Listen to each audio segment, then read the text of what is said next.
കർത്താവിൻ്റെ വരവുമായിട്ട് ബന്ധപ്പെട്ട മുഖവരകൾ എന്ന ഭാഗത്ത് ഞാൻ പറയാറുള്ള ഒരു സന്ദേശമാണിത്. നമ്മൾ പണ്ട് മുതലേ കേൾക്കുന്ന കാര്യമാണ്, നോഹയുടെ കാലം പോലെ തന്നെ മനുഷ്യപുത്രൻ്റെ വരവും ആകും. പുതിയ നിയമത്തിൽ 3 അധ്യായങ്ങൾ യേശുവിൻ്റെ വരവിനെ കുറിക്കുന്ന അധ്യായങ്ങളാണ്. അവ യഥാക്രമം മത്തായിയുടെ സുവിശേഷം 24, മർക്കോസിൻ്റെ സുവിശേഷം 13, ലൂക്കോസിൻ്റെ സുവിശേഷം 21. 24, 13, 21 എന്നീ 3 അധ്യായങ്ങളെ യഥാക്രമം യഹൂദൻ്റെ മുപ്പിരിച്ചരട് അല്ലെങ്കിൽ യഹൂദീയ അധ്യായങ്ങൾ എന്ന് വിളിക്കാറുണ്ട്.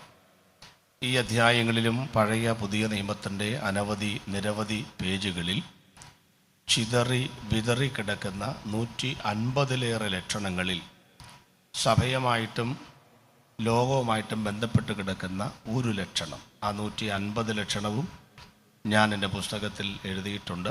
ആ പുസ്തകം വെളിയിൽ ഉണ്ട്. അതിൽ ഒരു ലക്ഷണം മാത്രമാണ് നോഹയുടെ കാലം പോലെ തന്നെ മനുഷ്യപുത്രൻ്റെ വരവും ആകും. അപ്പോൾ എന്താണ് നോഹയുടെ കാലഘട്ടത്തിൽ സംഭവിച്ചത് എന്ന് നമ്മൾ ചിന്തിക്കുകയാണ്. യേശുവിൻ്റെ വരവിൻ്റെ മുന്നോടിയായിട്ട് നടക്കുന്ന ലക്ഷണങ്ങളിൽ ഒരു ലക്ഷണത്തിൻ്റെ 4 ഉപവകുപ്പുകളാണ് ഞാൻ ഈ പറയുന്നത്. ബഹുമാനപ്പെട്ട അധ്യക്ഷനും ജനമോൻ പാസ്റ്റർ അടക്കമുള്ളവർ പറഞ്ഞിട്ടുള്ള കാര്യമുണ്ട്, യേശുക്രിസ്തു വരാറായി എന്നുള്ളത്. സ്തോത്രം. യേശു വരാറായി എന്ന് ഞാൻ പറഞ്ഞിട്ട് EP മാത്യു പാസ്റ്റർ അല്ലാതെ വേറെ ഒരാളും ഒരു സ്തോത്രം പറഞ്ഞില്ല. എൻ്റെ ചിന്ത, ഈ പ്രദേശത്തൊന്നും അങ്ങനെ സ്തോത്രം പറയാൻ സാധ്യതയില്ല. കാരണം റബ്ബർ തോട്ടങ്ങൾക്ക് നടുവിലാണ് ഞാൻ നിൽക്കുന്നത്. അത്യാവശ്യത്തിന് റബ്ബറും തെങ്ങും അടയ്ക്കാമരും എല്ലാം കാണുമായിരിക്കും.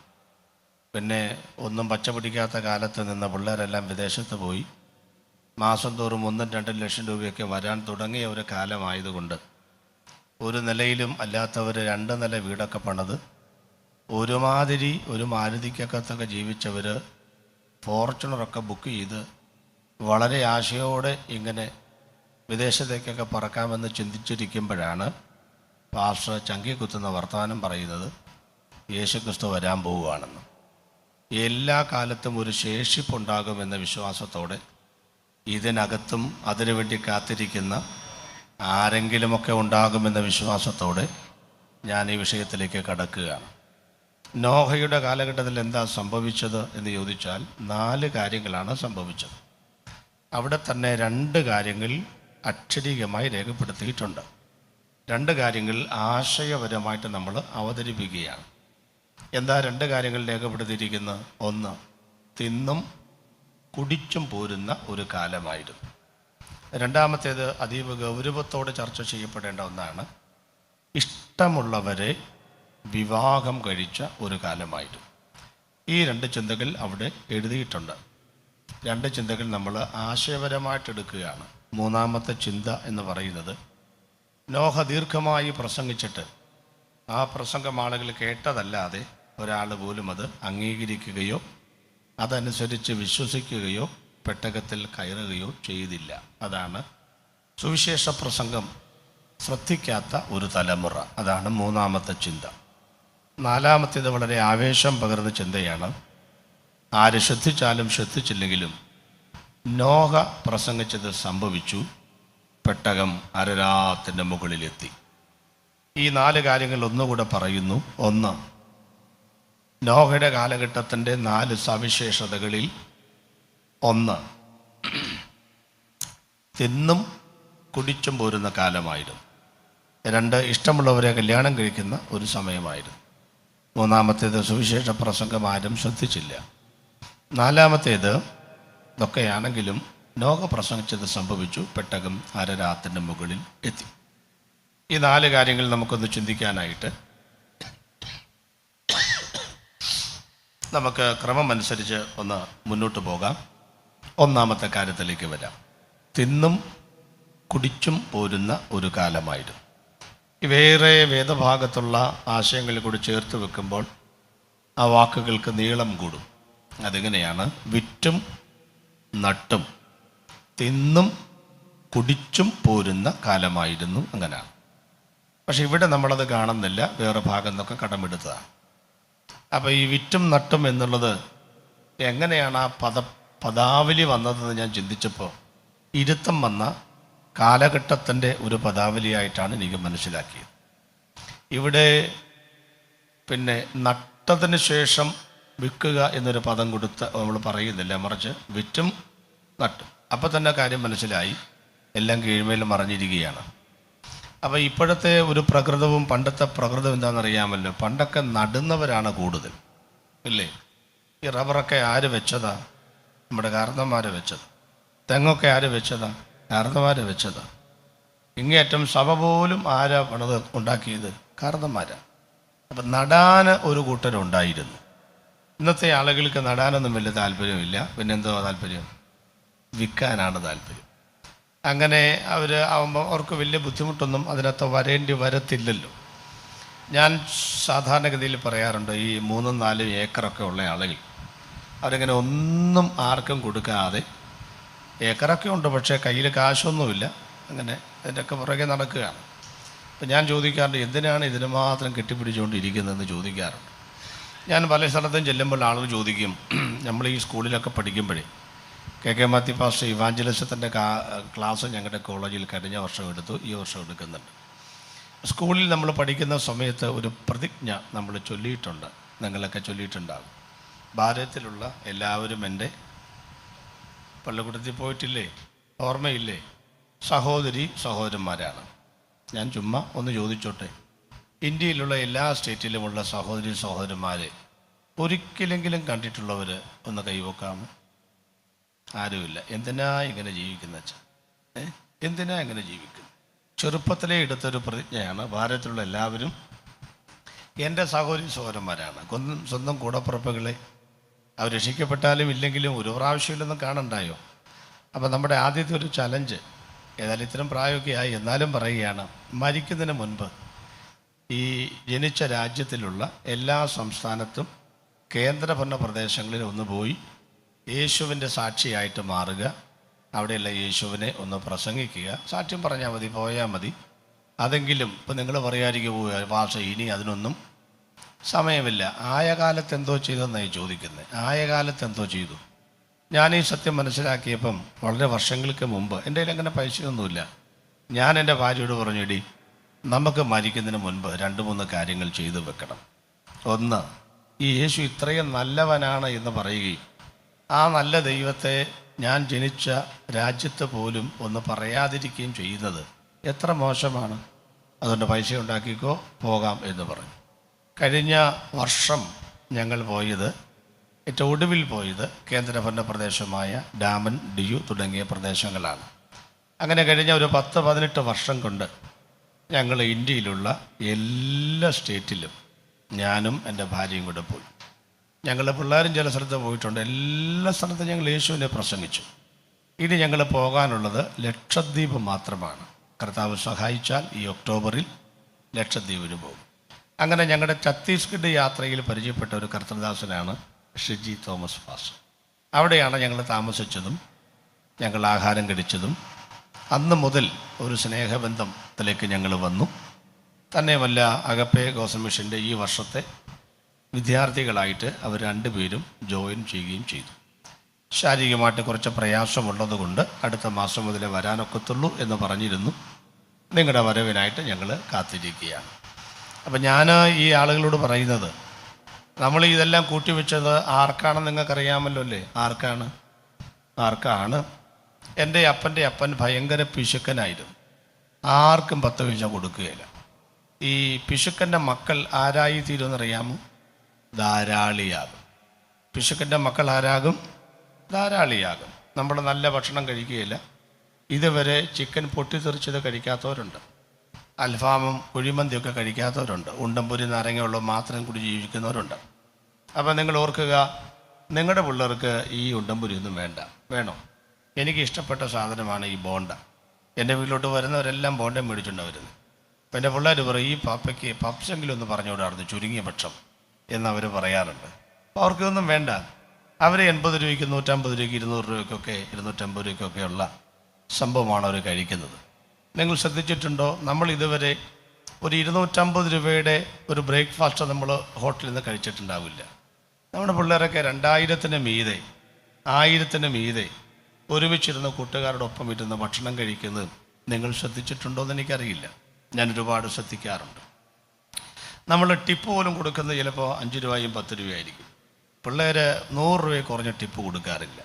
ഇതൊക്കെയാണെങ്കിലും ഞാൻ പിള്ളേരോട് ചോദിക്കാറുണ്ട്, മക്കളെ 2000 രൂപയുടെ ഹോട്ടലിലെ ബില്ല് മാറാൻ നിങ്ങൾക്ക് യാതൊരു പ്രയാസവുമില്ല.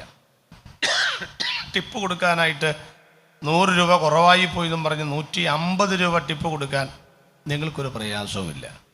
ഞാൻ ചോദിക്കട്ടെ, 2000-ൻ്റെ നോട്ട് കയ്യിൽ വന്നവരും കണ്ടവരും കിട്ടിയവരും ഒരു കരമൊന്ന് ഉയർത്താമോ? കണ്ടിട്ടുണ്ടോ എന്നറിയാനാണ്. 2000 അതുപോലും കണ്ടിട്ട്, അതാ ഈ നാടിൻ്റെ പ്രശ്നം. ഇതൊരു ഉൾപ്രദേശമായിട്ട് 2000 പോലും കാണാത്തവരാണ് ഈ ഇരിക്കുന്നവർ.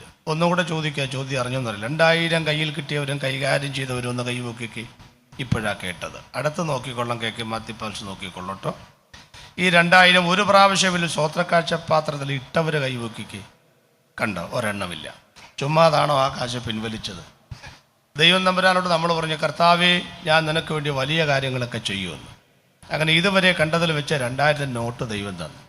2000 തന്നിട്ടും നിങ്ങളത് ജോളി സിൽക്കിൽ കൊടുത്തു, നിങ്ങളത് പിന്നെ ജാംജൂമിലൊക്കെ കൊടുത്തു, ഒരുപാട് സ്ഥലത്ത് കൊടുത്തു, ഇറച്ചിക്കടയിൽ കൊടുത്തു, മീൻ മേടിക്കുന്ന കടയിൽ കൊടുത്തു. തന്ന കർത്താവിൻ്റെ കയ്യിൽ മാത്രം ഇതുവരെ കൊടുത്തില്ല. അതുകൊണ്ട് അതങ്ങ് പിൻവലിച്ചു. പോയ കൂട്ടത്തിൽ അന്തസ്സുള്ള 1000 കൂടെ പോയി. ഇപ്പോഴും 10 തകർത്താടിങ്ങനെ നടക്കുകയാണ്. എന്തെങ്കിലും ആകട്ടെ, ഞാൻ പറഞ്ഞതിൻ്റെ കാര്യം നിങ്ങൾക്ക് മനസ്സിലായി. അപ്പം നമ്മുടെയൊക്കെ ചിന്തയിരിക്കുന്നത് നമ്മളിതെല്ലാം കൂട്ടി കൈമാറ്റം ചെയ്യുകയാണ്. അപ്പോൾ എൻ്റെ അപ്പൻ ആരാന്ന് മനസ്സിലായല്ലോ. പിശുക്കൻ്റെ മക്കൾ ആരാകും? ധാരാളിയാകും. അപ്പം എൻ്റെ അപ്പൻ ആരായിരുന്നു? ധാരാളിയാണ്. എൻ്റെ അപ്പൻ്റെ അപ്പൻ മരിച്ച ഉടനെ കുറച്ച് വിതയ്ക്കാനുണ്ടായിരുന്നു. കവുങ്ങിൻ തോട്ടമൊക്കെ ഞാൻ കണ്ടിട്ടുണ്ട്. അതെല്ലാം വിറ്റു. എൻ്റെ ഓർമ്മയിൽ ഞാനും എൻ്റെ അമ്മയുമൊക്കെ അപ്പനുമൊക്കെ അമ്മയുടെ വീടായ ഒരു റോഡ് സൈഡിൽ പാറയുടെ സ്ഥലത്ത് പുറമ്പോക്കിൽ ഒരു 10 സെൻറ്റിനകത്താണ് കിടക്കുന്നത്.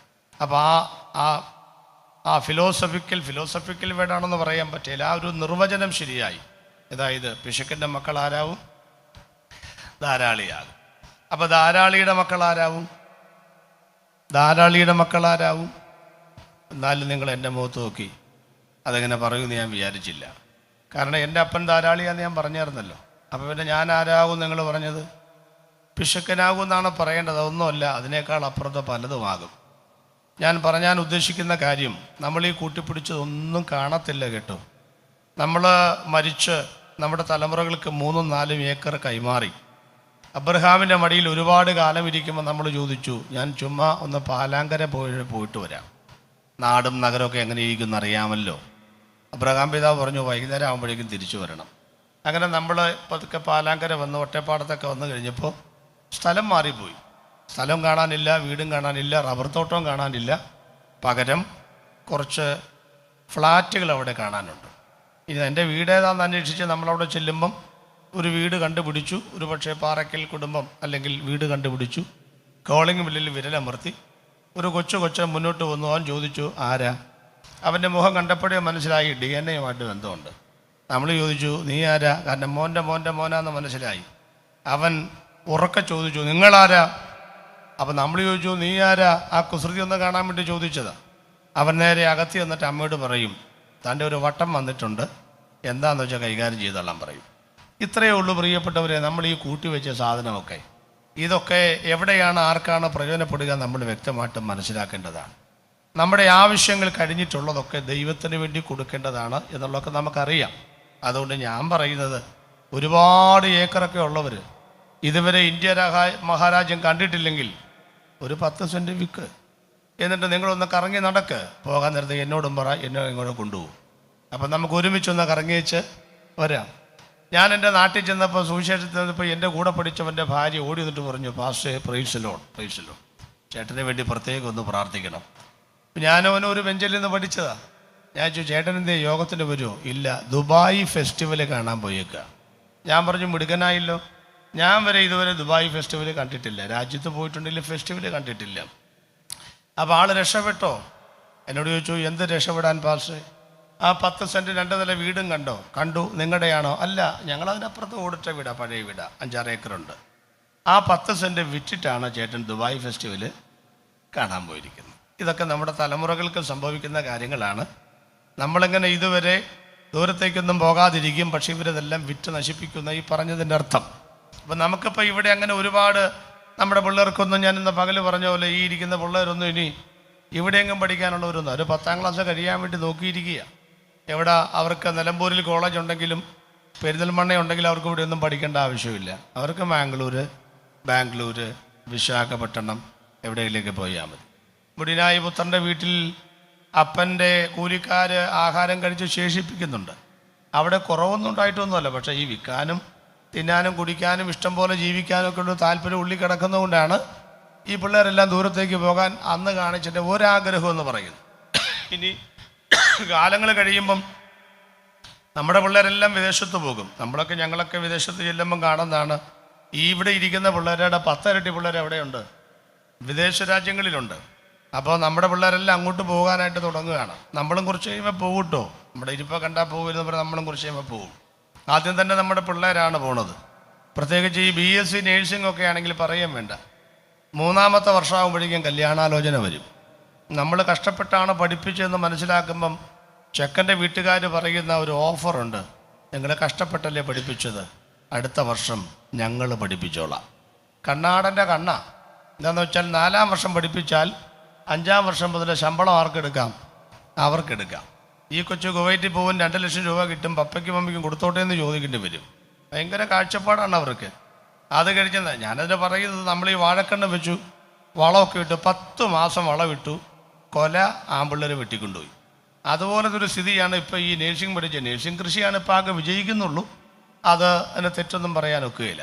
ഞാനതിൻ്റെ ഒരു വശം ചൂണ്ടിക്കാണിക്കുന്നത്, അങ്ങനെ പിള്ളേരെല്ലാം അവിടെ പോകുന്നു, അണ്ട് ഒരാളെ കല്യാണം കഴിക്കുന്നു. പണ്ടത്തെ കല്യാണം ഇപ്പോഴത്തെ കല്യാണമൊക്കെ വ്യത്യാസമുണ്ട്. പണ്ട് പറയുന്നത് നിൻ്റെ ഭാര്യയെ നീ എന്ത് ചെയ്യണം? പോറ്റി പുലർത്തണമെന്നാണ്. ഇപ്പോഴങ്ങനല്ല. ഈ കൊച്ചാണ് ഇവനെ പോറ്റി പുലർത്തുന്നത്. കല്യാണം കഴിച്ച് അവിടെ ചെല്ലുന്നു, 2 പിള്ളേരെ നോക്കിയിരിക്കുന്നു, കൊച്ചാണ് ജോലിക്ക് പോകുന്നു. ഇനി വിശേഷം ഉണ്ടാകുമ്പോൾ തന്നെ ഇങ്ങോട്ട് പറയുന്ന കാര്യം നിങ്ങൾക്ക് അറിയാമല്ലോ, മമ്മി ഇങ്ങോട്ടൊന്ന് കയറി വാ, ഇവിടെ വിശേഷമുണ്ട്. അത് ക്ഷണിക്കുന്നൊക്കെ കാര്യം അറിയാമല്ലോ. ഒരു സെർവന് നിർത്തിയാൽ 6 മാസം കൊണ്ട് 2-3 ലക്ഷം രൂപ പോയി കിട്ടും. അമ്മയാവുമ്പോൾ ഒന്നുമില്ലല്ലോ. പഴയ ചുരിദാറും ഒരു 20,000 രൂപയും 2 സ്പ്രേയും കൊടുത്താൽ കാര്യം തീരും. അതിനാണ് ഈ അമ്മയെ വിളിച്ചുകൊണ്ട് പോകുന്നത്. അപ്പം അമ്മ പറയുന്നു, പപ്പ ഇട്ടിച്ച് ഞാൻ പോവുകയില്ല, ഇത്രയും നാൾ കഷ്ടപ്പെട്ട് പപ്പ ജോലി ചെയ്തതാണ്. പപ്പയ്ക്കാണെങ്കിൽ ഭയങ്കര ദേഷ്യവും വാശിക്കാരനും. പുഴുങ്ങിയ മുട്ട മാറിപ്പോയാൽ പോലും ഭയങ്കര പ്രശ്നം ഉണ്ടാക്കും. ഉടനെ കൊച്ചു പറഞ്ഞാൽ പിന്നെ പപ്പയ്ക്കും മമ്മിക്കും കൂടെ ഒരു ഫാമിലി വിസ. അയ്യോ, ആ വിസ കിട്ടുമ്പം 2 പേരുടെ സഭയിൽ ചെന്ന് സാക്ഷ്യം പറഞ്ഞ് ഞാൻ കേട്ടിട്ടുണ്ട്. പ്രിയപ്പെട്ടവരെ, കഴിഞ്ഞ കാലങ്ങളിലെ കഷ്ടപ്പാടുകൾ അറുതി വന്നിരിക്കുന്നു. കർത്താവ് ഒരു വഴി തുറന്നു. പേരെടുക്കാൻ പോണതാ. കർത്താവ് ഒരു വഴി തുറന്നു. ഇതും പറഞ്ഞുകൊണ്ടാണ് ഈ സംഗതികൾ പോണത്. അങ്ങനെ അവിടെ ചെന്ന് ആപ്പിൾ ഫ്രിഡ്ജിനകത്ത് കയറ്റി വെച്ചതുപോലെ മരവിച്ചിരിക്കുകയാണ്. എന്നിട്ട് ഇന്നാളെ ഞാനൊരു മീറ്റിംഗ് പ്രസംഗിക്കുമ്പോൾ ജർമ്മനിയിൽ നിന്നൊരു പാസ് കയറി എന്നോട് പറഞ്ഞു, പാസേ പ്രൈസ് ലോഡ്. ഞാൻ ചോദിച്ചു, എവിടാ? ജർമ്മനിയില്ല. എത്ര നാളായി? 2 കൊല്ലമായി. ഇങ്ങോട്ട് വരുന്നില്ലേ? ഓ, ഇവിടെ വന്നപ്പോൾ അറ്റകുറ്റ പണികളൊക്കെ കിട്ടി അങ്ങനെ നിൽക്കുക. എന്തിനു പറയുന്നു? യോഗം പ്രാർത്ഥിച്ച് അവസാനിപ്പിക്കാൻ സംഘാടകർ അദ്ദേഹത്തെ ഏൽപ്പിച്ചു. എനിക്ക് പരിചയമുള്ള പാസ്റ്റർ എന്നോടുള്ള ബഹുമാനത്തിന് അദ്ദേഹത്തെ ഏൽപ്പിച്ചു. ഇപ്പോൾ പ്രാർത്ഥിച്ചു വേറൊരാൾ. ആ പാസ്റ്റർ, ജർമ്മനിയിൽ നിന്ന് കയറിയ പാസ്റ്റർ, ആശീർവാദം പറയുന്നതായിരിക്കും. എൻ്റെ പൊന്നച്ചോ, ഞാൻ നാണം കിട്ടുപോയി. അദ്ദേഹം പറഞ്ഞു, പിതാവായ ദൈവത്തിൻ്റെ സ്നേഹവും യേശുക്രിസ്തുവിൻ്റെ പരിശുദ്ധാത്മാവിൻ്റെ യഹോവയും പറഞ്ഞ് ഒരു 10 സെക്കൻഡായിട്ടും സംഗതി റൂട്ടി ചാടിയില്ല. ഉടനെ യോഗം നടത്തിയ പാസ്റ്റർ പറഞ്ഞു, നിങ്ങളോടുകൂടെ ഇരിക്കുമാറാകട്ടെ എന്ന് പറഞ്ഞ് യോഗം അവസാനിപ്പിച്ചു. അതായത് ഈ 2 കൊല്ലം കൊണ്ട് ആശീർവാദം പോലും മറന്നുപോയി. ഇതൊക്കെ പറയുന്ന കാര്യം എന്നാണെന്നറിയാമോ നിങ്ങൾ? ഈ ആളുകളിപ്പോൾ നമ്മുടെ KK മാത്യു പാസ്റ്ററോ ജനുമോൻ പാസ്റ്ററോ ഒക്കെ പിള്ളേരൊക്കെ ഇങ്ങനെ വിദേശത്ത് പോയി പോകുന്നുണ്ട്. എനിക്കെന്താ കുഴപ്പം? എനിക്കും കുഴപ്പമില്ല. പക്ഷെ ഞാൻ പറയുന്നത്, ശുശ്രൂഷയുള്ള ദൈവദാസന്മാരും ദൈവമക്കളും ദൈവസഭയ്ക്കൊക്കെ പ്രയോജനം വരുന്ന ദൈവമക്കളൊക്കെ അവിടെ ചെന്ന് ഒരു പ്രയോജനവുമില്ലാതെ, എൻ്റെ പറയുക, സൂപ്പർ മാർക്കറ്റിലൊക്കെ ജോലി ചെയ്ത് വണ്ടിയും കഴുകി പൂന്തോട്ടത്തിൻ്റെ ഗാർഡൻ്റെ പണിയും ചെയ്ത് നടക്കേണ്ട വല്ല കാര്യമുണ്ടോയെന്ന്. അതുകൊണ്ട് ഞാൻ പറയുന്നത്, കർത്താവിൻ്റെ വേലയ്ക്ക് വേണ്ടി നിങ്ങൾ ഇറങ്ങി തിരിച്ചു, അവിടേക്കൊന്ന് പോയി ഒന്ന് കറങ്ങി വെച്ചിട്ട് വരണമെന്നാണ് ഞാൻ പറയുന്നത്. അല്ലാണ്ട് പോകണ്ടെന്നല്ല ഞാൻ പറഞ്ഞത്. അവിടെ കിടന്ന് മരിച്ചാൽ പോലും ശരിയാകുകയില്ല. ഉണ്ടോ? ഒന്നും മരിക്കരുത്. അവിടെ മരിച്ചാൽ ആര് വരാനോ? 2 അംബാസഡർ കാറും വരും, ഒരു കുതിരയും വരും. അത് മുമ്പ് നടന്നുകൊണ്ട് അടക്കാമെന്നല്ലാണ്ട് വേറെ ആളൊന്നും കൂടുകയില്ല. പാലാങ്കരയെ കിടന്നൊക്കെ ഒരു പാർശ്വം മരിച്ചാൽ ഇവിടെ എന്തായിരിക്കും പുകിൽ? നാളെ 4 മണിക്കാണ് അടക്കമെങ്കിൽ ഇന്ന് മുതൽ അനുശോചന പ്രവാഹമാണ്. ഒരു 450 പേര് അനുശോചനം പറയും, ഒരു 58 പേര് അതിനിടയ്ക്ക് ആശംസയും പറഞ്ഞ് പോവും. ഈ ഒരു അനുഗ്രഹമൊക്കെ നമ്മുടെ നാട്ടിലല്ലാതെ വേറെ ഒരു സ്ഥലത്തും കിട്ടത്തില്ല. അതുകൊണ്ട് മരിക്കുകയാണെങ്കിൽ എവിടെ കിടന്ന് മരിക്കണം? നമ്മുടെ നാട്ടിൽ കിടന്ന് മരിക്കണമെന്നാണ് ഞാൻ പറയുന്നത്. ഞാനിതൊക്കെ പറയുന്ന കാര്യം എന്നാന്ന് മനസ്സിലായോ? നമ്മുടെ പിള്ളേർക്കെല്ലാം ഇപ്പം ഈ തിന്നാനും കുടിക്കാനുമുള്ള ഇൻട്രസ്റ്റാണ്. ഇത് സഭയ്ക്കകത്തല്ലാതെ അവിടെ പറയുന്നത്. യൂത്തിൻ്റെ മീറ്റിങ്ങൊക്കെ എടുത്തപ്പം അതിനകത്ത് ക്ലാസ് എടുക്കുന്നവർ പറയുന്നത് ഇപ്പോഴത്തെ പാപം എന്നാന്നറിയാം? ആ പാപം ഭക്ഷണമാണ്. ഭക്ഷണം ഒരു പാപത്തിൻ്റെ ലിസ്റ്റിലേക്ക് നമ്മൾ പെടുത്തിയിട്ടില്ല. പക്ഷെ വേദപുസ്തകത്തിൽ സൂചനകളൊക്കെ ഉണ്ട് കേട്ടോ. എന്താ സൂചന? നിങ്ങൾ എന്ത് തിന്നും എന്ത് കുടിക്കും എന്ന് നിങ്ങൾ ശരീരത്തിനായിക്കൊണ്ടും ജീവനായിക്കൊണ്ടും വിചാരപ്പെടുന്ന എന്ത്, അങ്ങനെയില്ലേ? അങ്ങനെ കാലം ഉണ്ടായിരുന്നു, നമുക്കൊക്കെ ഒരു കാലം ഉണ്ടായിരുന്നു. ഞാനൊക്കെ ചെറുപ്പത്തിൽ അങ്ങനെയാണ്. 4 മണി വിട്ടാൽ, സ്കൂളിൽ വിട്ടാൽ നേരെ വീട്ടിലേക്ക് ഓടി പോകത്തില്ല. കാരണം ഒന്നും തിന്നാനൊന്നുമില്ല. സമഗ്ര ശിശു മാതൃ സംരക്ഷണ കേന്ദ്രത്തിൻ്റെ ഉപ്പുമാവും കുറുക്കൊക്കെ തിന്നാണ് ഞാനൊക്കെ വളർന്നു വന്നത്. എൻ്റെ വയറ് ഒട്ടിക്കിടക്കുന്നത് കാണുമ്പം കൊച്ചിക്കാരി അമ്മച്ചി ചോദിച്ചു, വയറ് വിശക്കുന്നുണ്ടല്ലേ? ഞാൻ പറഞ്ഞു വിശക്കുന്നുണ്ട്. ഒരു തവ ഉപ്പുമാവ് കൊണ്ട് വയറ് നിറയോടാ? ബുദ്ധിമുട്ടാ. ഈ പാത്രം കഴുകി തരാമോ? വലിയ ചെമ്പാ. ഞാൻ പറയും കഴുകി തരാം.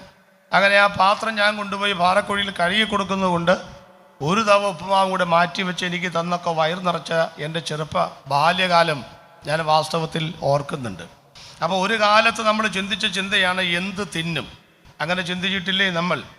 കപ്പ തിന്ന് മാത്രം, മരച്ചീനി തിന്ന് മാത്രം ജീവിച്ച ഒരു കാലഘട്ടം കുടിയേറ്റ കർഷകർക്കൊക്കെ ഉണ്ടായി കാണും എന്നാണ് ഞാൻ വിചാരിക്കുന്നത്. പണ്ട് ഈ പെന്തിക്കോസുകാരും കപ്പയും തമ്മിൽ ഭയങ്കര ബന്ധമുണ്ടായിരുന്നു. നമ്മളും കപ്പയും തമ്മിൽ പാട്ടുപാടാത്ത പാരടിക്കാരില്ല. കപ്പയും കഞ്ഞിയും തീർക്കുവാൻ ഒത്തിരി പേരെ ചേർക്കുവാൻ എന്ന് പറഞ്ഞാൽ നമ്മുടെ യോഗത്തിലെല്ലാം കപ്പയാണ് പ്രധാനപ്പെട്ട ആഹാരം എന്ന് പറഞ്ഞു. ഇപ്പോഴത്തെ പിസ്സായൊന്നുമില്ല അന്ന് കിട്ടുന്നത് കപ്പ. ഇപ്പോൾ പിള്ളേർ ചോദിക്കും വൈകുന്നേരം എവിടാ യോഗം? ഇന്ന സ്ഥലത്താ. എന്നാൽ ഞങ്ങൾ വരുന്നില്ല, അവിടെ വേറൊന്നുമില്ലെന്നറിയാം. നല്ല ആഹാരമുള്ള സ്ഥലത്തെ പിള്ളേർക്ക് വൈകുന്നേരം യോഗത്തിന് പോലും വരാൻ താല്പര്യമുള്ളൂ. അങ്ങനത്തെ കൂട്ടായ്മകൾ, മലക്കം മറച്ചിലുകൾ നമ്മൾ കാണുന്നുണ്ട്. അപ്പോൾ കപ്പയും കഞ്ഞിയും തീർക്കുവാൻ ഒത്തിരി പേരെ ചേർക്കുവാൻ കപ്പ മൂക്കുവോളം യോഗം കൂടണം. വൃശ്ചികക്കപ്പയെക്കുറിച്ചാണ്. കപ്പ വേവോളം പ്രസംഗം നീട്ടണം. ഇതൊക്കെ പണ്ടത്തെ പാരടിയാണ്. എന്ന് പറഞ്ഞാൽ കപ്പ മൂത്ത് വരുമ്പോഴേ യോഗം ആരംഭിക്കും. എല്ലാ വീട്ടിലും ഈ കപ്പയും കട്ടൻ മുളകും പിന്നെന്തുവാ കട്ടൻ കാപ്പിയേ ഉള്ളൂ. ഇത് നിങ്ങൾ ഓർക്കുന്നില്ലേ? എൻ്റെ അടുക്കളയുടെ വശത്താണ് അമ്മച്ചിരിക്കുന്നത്. പാർശ്വ 8:45 കപ്പ തിന്നണമല്ലോ എന്ന് കരുതി ഇത്രയും പറഞ്ഞുകൊണ്ട് 9 മണിക്ക് യോഗം തീർക്കണം.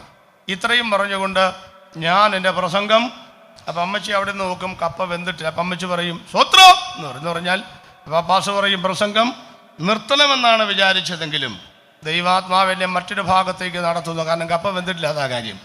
അങ്ങനെയൊക്കെ ഞങ്ങളുടെ ഉപദേശിമാർ പ്രസംഗിച്ചൊരു കാലഘട്ടം ഉണ്ടായിരുന്നു.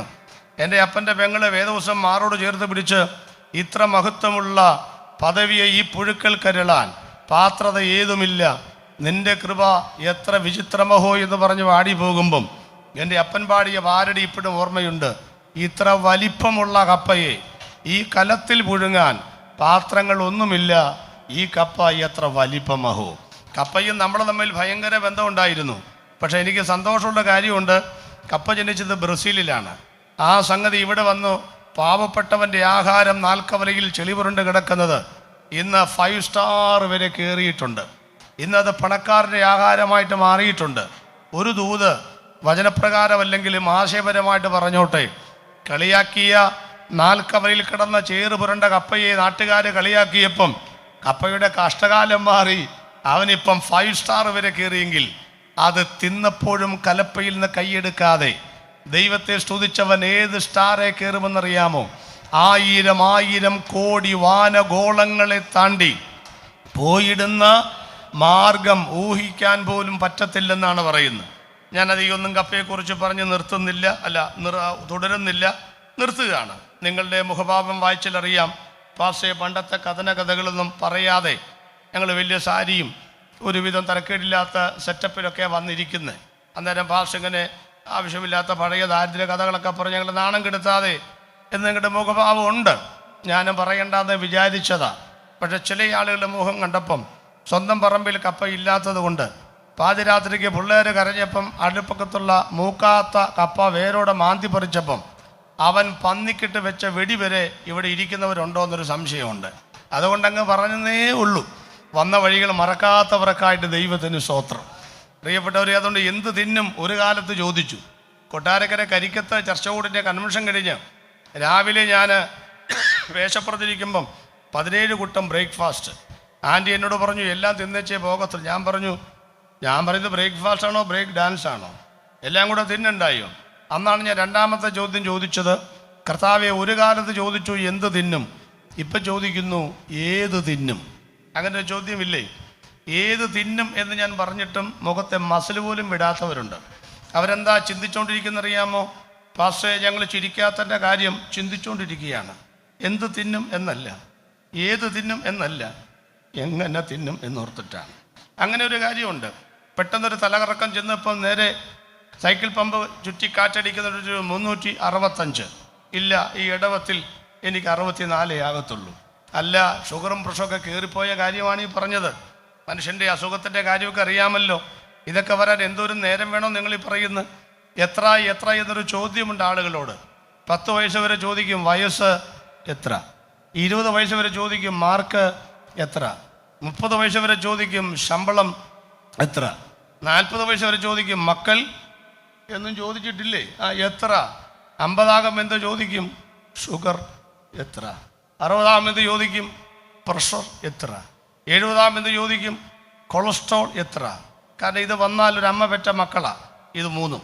ഒരാൾ വന്നാൽ അടുത്തയാൾ ഓട്ടോറിക്ഷ വിളിച്ച് വരും, അടുത്തയാൾ ആംബുലൻസ് പിടിച്ചുകൊണ്ട് വരും. പിന്നെ ശ്വാസിച്ചാലും തുപ്പിയാലൊന്നും അധികം പോകത്തൊന്നുമില്ല. 70 കഴിഞ്ഞവരോട് അധികം ചോദ്യമൊന്നും ചോദിക്കാറില്ല. 70ഉം 80ഉം കണ്ടവരെ നമ്മൾ കാണുമ്പം ചോദിച്ചതിനെ പോലെ നിന്നേച്ചാൽ മതി ഇനി എത്ര നാളെന്ന്. അങ്ങനെയാണ് നമ്മുടെ സിസ്റ്റം ഇങ്ങനെ മുന്നോട്ട് പോയിക്കൊണ്ടിരിക്കുന്നത്. അപ്പം നിങ്ങൾ ഓർത്തോളണം, എന്ത് തിന്നുമെന്ന് ചോദിച്ച കാലഘട്ടത്തിൽ നിന്ന്, ഏത് തിന്നുമെന്ന് ചോദിച്ച കാലഘട്ടത്തിൽ നിന്ന് എങ്ങനെ തിന്നും എന്നൊരു കാലഘട്ടത്തിലേക്ക് വന്നു കഴിഞ്ഞു. മലയപ്പലയനാം മാടത്തിന് മുറ്റത്ത് മഴ വന്ന നാളൊരു വാഴ നട്ടു. മനതാരിലാശകൾ പോലതിൽ ഓരോരോ ബാക്കി.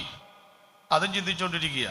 അത് നിങ്ങളെന്തോ ചിന്തിക്കുന്നത്? ഇത് ഉത്തമഗീതമാണോ സങ്കീർത്തനമാണോ എന്നാണ്. ദൈവത്തെ ഓർത്ത് രണ്ടുമല്ല, ചങ്ങമ്പുഴയുടെ വാഴക്കൊലയാണ്. അതിനകത്ത് പറഞ്ഞിരിക്കുന്ന കാര്യമാണ് ഞാനീ പറയുന്നത്. അപ്പം മൂത്ത് കഴിഞ്ഞ വാഴക്കൊല ആമ്പിള്ളേർ തിന്നട്ടെ, കരഞ്ഞുകൊണ്ടിരിക്കുന്ന പിണ്ടി നമ്മളും തിന്നട്ടെ, അത്രയും പറഞ്ഞ് ആ ഭാഗം വിടുന്നു. നമ്മുടെ സഭകളിലേക്ക് വരാം. എന്തോ ആളുകൾക്ക് താല്പര്യം? ഒരു ഉപവാസ പ്രാർത്ഥന വെച്ചാൽ 21 പ്രഖ്യാപിച്ചാൽ ആരുണ്ട് വരാൻ? ചിന്തിച്ച് നോക്കിയിട്ടുണ്ടോ നിങ്ങൾ? ആദ്യത്തെ 7 ദിവസം ആരുമില്ല, പക്ഷെ ആരുണ്ടാവും? പ്രഖ്യാപിച്ച പാർശ്വം ഭാര്യയും കാണും. രണ്ടാമത്തെ 7 ദിവസം ആര് വരും? 5-6 പേര് വരും. എന്തിനാ അവർ വരുന്നത്? ആരെങ്കിലും വരുന്നുണ്ടോ എന്ന് അറിയാവുന്ന. അത് ഉച്ച കഴിഞ്ഞ് തന്നെ ഫോൺ ചെയ്യും, ഇന്ന് ആരൊക്കെ വന്നിട്ടുണ്ടായിരുന്നു കൂടി? 3-4 പേര്, അത്രയൊക്കെ ഉണ്ടായിരുന്നു അല്ലേ. പിന്നെ അവസാനത്തെ ഒരു 2.5 ദിവസമുണ്ട്, വെള്ളി ശനി ഞായർ. അന്നേരമാണ് എല്ലാവരും വരുന്നത്. അത് യേശുവിൻ്റെ ഉയർപ്പ് പോലെ. വ്യാഴാഴ്ച രാത്രി നല്ല ശാപ്പാടൊക്കെ അടിച്ച് വെള്ളിയാഴ്ച ഉപവാസപ്പാടത്തിലേക്ക് വന്നിരിക്കും. വെള്ളി ശനി ഞായറാഴ്ച ഉച്ചയ്ക്ക് തീരും. അപ്പം പിന്നെ ഒരു ലവ് ഫീസ്റ്റ് ഉണ്ട്, ഒരു സദ്യയൊക്കെ ഉണ്ട്. കഞ്ഞിയും പയറൊക്കെ കുടിക്കുന്നത് വരും. അതൊക്കെ ഭയങ്കര രസമാണ്. ഈ 2.5 ദിവസം ഇരുന്നവൻ കഞ്ഞി കുടിക്കുന്ന 2.5 കിലോ അരിയുടെ കഞ്ഞിയാണ്. പിന്നെ ഈ വാഴക്കായും പിന്നെ പയറും കൂടെ വെട്ടിക്കണ്ടിച്ചിട്ടത് ഒരു 1/2 കിലോ, 50 ഗ്രാമിൻ്റെ നാരങ്ങയൊക്കെ കടിച്ചങ്ങോട്ട് ഊർത്തുക. അപ്പം 21 ഇരുന്നവനോ അവന് വെള്ളം ഇറങ്ങൂല, പാട്ടും പാടാൻ പറ്റും, തൊണ്ടയൊക്കെ പൊട്ടിയിരിക്കുക. കാര്യം വല്ലതും മനസ്സിലായോ? അതിനേക്കാൾ രസകരമായ കാര്യം കേട്ടോ. ഞാൻ ഇന്നാളൊരു പ്രായമായ സഭയിൽ ചെന്ന് പ്രസംഗിച്ചു. എന്ന് പറഞ്ഞാൽ ഒരുപാട് ആളുകൾ പ്രായമുള്ളവരാ. എന്നാ പറഞ്ഞിട്ട് ഒരു അക്ഷരം മിണ്ടുന്നില്ല, സ്തോത്രമില്ല, ഹല്ലേലൂയ ഇല്ല, ഒന്നുമില്ല. പ്രായമായവരെ സംബന്ധിച്ച് അങ്ങനെ അധികം പ്രതീക്ഷിക്കാൻ പറ്റത്തില്ല. എന്നാലും അന്ന് ഉപവാസം തീരുന്ന ദിവസമായിരുന്നു. ഞാനും വിചാരിച്ചു എന്നാൽ പിന്നെ പാവത്തുങ്ങൾ വിഷമിച്ചേക്കണം, അങ്ങ് അവസാനിപ്പിച്ചേക്കാം. അതങ്ങോട്ട് കഴിഞ്ഞ് കഞ്ഞി കുടിക്കുന്ന സ്ഥലത്ത് ചെന്നപ്പോൾ എന്നാ ഒച്ചപ്പാടെന്നറിയാം. അവിടെ 2.5 മണിക്കൂർ മിണ്ടാത്ത അപ്പച്ചൻ പറയും, അവിടെ കഞ്ഞിയുണ്ടോ, ഇവിടെ കൊടുക്കുക, അവിടെ എന്നോ. ആ ശബ്ദത്തിൻ്റെ പകുതി സഭായോഗത്തിനെടുത്തിരുന്നെങ്കിൽ പണ്ടേ അഭിഷേകം പ്രാപിച്ചേനെ. വല്ലതും മനസ്സിലായോ? അപ്പം ഈ ആഹാര സമയത്തുള്ള നമ്മുടെ ഒരു ബഹളവും ഒരു ഒച്ചപ്പാടും ഒരു ആക്രാന്തം ഒരു താല്പര്യവും മിണ്ടാത്തവരെ മിണ്ടലും സ്നേഹവും വിളമ്പലും അരയ്ക്കൊരു തോർത്തുമുണ്ട് കെട്ടലും എന്നോ പരിപാടി എന്നറിയാമോ? പണ്ടൊരു കോളേജിൻ്റെ സാറ് ചോദിച്ചു, മക്കളെ ഒരു നേരത്തെ ഈ ആഹാരത്തിന് വിഷമിക്കുന്നവർ നമ്മുടെ നാട്ടിലുണ്ടോ? പിള്ളേർ ചോദിച്ചു, സാറിന് വട്ടാണ്. ഇന്നത്തെ കാലത്തൊക്കെ ഒരു നേരത്തെ ആഹാരത്തിന് വിഷമിക്കുന്നവർ ആരാ ഉള്ളത് സാറേ? സാറ് പറഞ്ഞിട്ടുണ്ട്. എവിടെയാണ്? നിങ്ങൾ കല്യാണശാലയിലേക്ക് വരണം. കല്യാണം നടത്തി കഴിഞ്ഞ് അവിടെ ഭോജനശാല എന്ന് പറഞ്ഞൊരു സ്ഥലമുണ്ട്, ഭക്ഷണശാല. അവിടെ നിങ്ങൾ ചെന്ന് നോക്കുമ്പോഴറിയാം ഒരു നേരത്തെ ആഹാരത്തിന് വേണ്ടി ഇടിച്ചു നിൽക്കുന്ന പാർട്ടികളെ അവിടെ അറിയാം. സത്യമാണ്. കല്യാണം കഴിഞ്ഞ് ഈ ഡോറ് തുറക്കുന്ന സ്ഥലത്ത് നല്ല ഒന്നാന്തരം പാൻറ് ഷർട്ടൊക്കെ ഇൻ ചെയ്തിങ്ങനെ ആൾ നിൽക്കും. ഡോറ് തുറക്കുമ്പം തള്ളി കയറാൻ നിൽക്കുന്നതാണ്. അതുകൊണ്ട് ഞാൻ ജോസഫ് ഇടക്കാട്ടിൽ സാറിൻ്റെ മകളുടെ കല്യാണം ഞാൻ കെട്ടിച്ച് OCK ഓഡിറ്റോറിയത്തിനകത്ത് കല്യാണമെല്ലാം കഴിച്ച് ഞാൻ പറഞ്ഞു, എനിക്ക് നെടുങ്ങാടപ്പള്ളിയിൽ ചർച്ചോട് ജനറൽ കൺവെൻഷൻ പ്രസംഗിക്കണം, എനിക്കൊരു നേരത്തെ ആഹാരം പെട്ടെന്ന് തരണം. ഞാനപ്പോൾ കല്യാണം കഴിച്ചു നേരെ ഇപ്പുറത്ത് വന്നപ്പം പുള്ളി പറയുക, ഇവിടെ ഹൗസ്ഫുള്ളാണ്, ഒറ്റ സീറ്റ് പോലും ഇല്ലെന്ന്. ഞാൻ ഇതെപ്പോൾ സംഭവിച്ചു? പുള്ളി പെന്തിക്കോസ്തല്ല. പുള്ളി പറയുക, യഹോവയാൽ സംഭവിച്ചു, സാറിൻ്റെ ദൃഷ്ടിയിൽ ആശ്ചര്യമായിരിക്കുന്നു. ഞാൻ പറഞ്ഞു, ഒരു സീറ്റ് താ, നെടുങ്ങാടപ്പള്ളിയിൽ എത്തണം. മരിച്ചുപോയ രാജപ്പാസിൻ്റെ ഡ്രൈവറാണ്. പുള്ളി പറഞ്ഞു, ഒന്ന് പോയി നോക്കട്ടെ, എൻ്റെ പുറകിലും ആളുകളുണ്ട്. അങ്ങേ അറ്റത്ത് പറഞ്ഞു, സാറേ ഇങ്ങോട്ട് പോരെ, ഒരു സീറ്റുണ്ടെന്ന് പറഞ്ഞു. കല്യാണം നടത്തിയ ആളായതുകൊണ്ട് 4 പേരൊക്കെ അറിയുന്ന ആളായതുകൊണ്ട് ഇച്ചിരി മര്യാദയ്ക്കൊക്കെ വേണമല്ലോ അവിടെ ചെല്ലാൻ. ഞാനപ്പോൾ ഇങ്ങനെ നടന്ന് അവിടെ ചെല്ലുമ്പോഴേക്കും ഒരു കാഴ്ച ഞാൻ കണ്ടു. എൻ്റെ പിറകെ നിന്നവൻ കേട്ടു അവിടെ സീറ്റുണ്ടെന്ന്. എല്ലാ ഡെസ്കിൻ്റെയും അടിയിൽ കൂടെ ഇവൻ പോയി ആ സീറ്റിൽ പോയിരിക്കുകയാണ്. എൻ്റെ പൊന്നെ, അപ്പോൾ ഇത്തിരി ആഹാരം, മനുഷ്യൻ്റെ ആഹാരത്തിൽ ആക്രാന്തം കണ്ടു. പിന്നെ ഞാനവിടെ പിറകെ പോയിരുന്നു. അതിനേക്കെ ലക്ഷം ഷിജിപ്പാസ് കേൾക്കണോ? ഈ ശാപ്പാട് കഴിച്ച പുള്ളി എന്നോട് ചോദിക്കുക, കൈ കഴുകുന്ന സ്ഥലം എവിടാന്ന്. അപ്പം ഈ പുള്ളി കൈ കഴുകിയോ? ഇല്ല.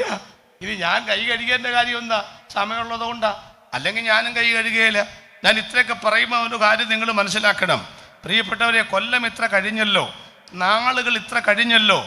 ആരംഭകാലത്തുണ്ടായിരുന്ന ആത്മീകതയോടുള്ള താല്പര്യം എവിടെയാ നിങ്ങൾക്ക് കിടക്കുന്നതെന്നാ ഈ ചോദിക്കുന്നതിൻ്റെ ചോദ്യം.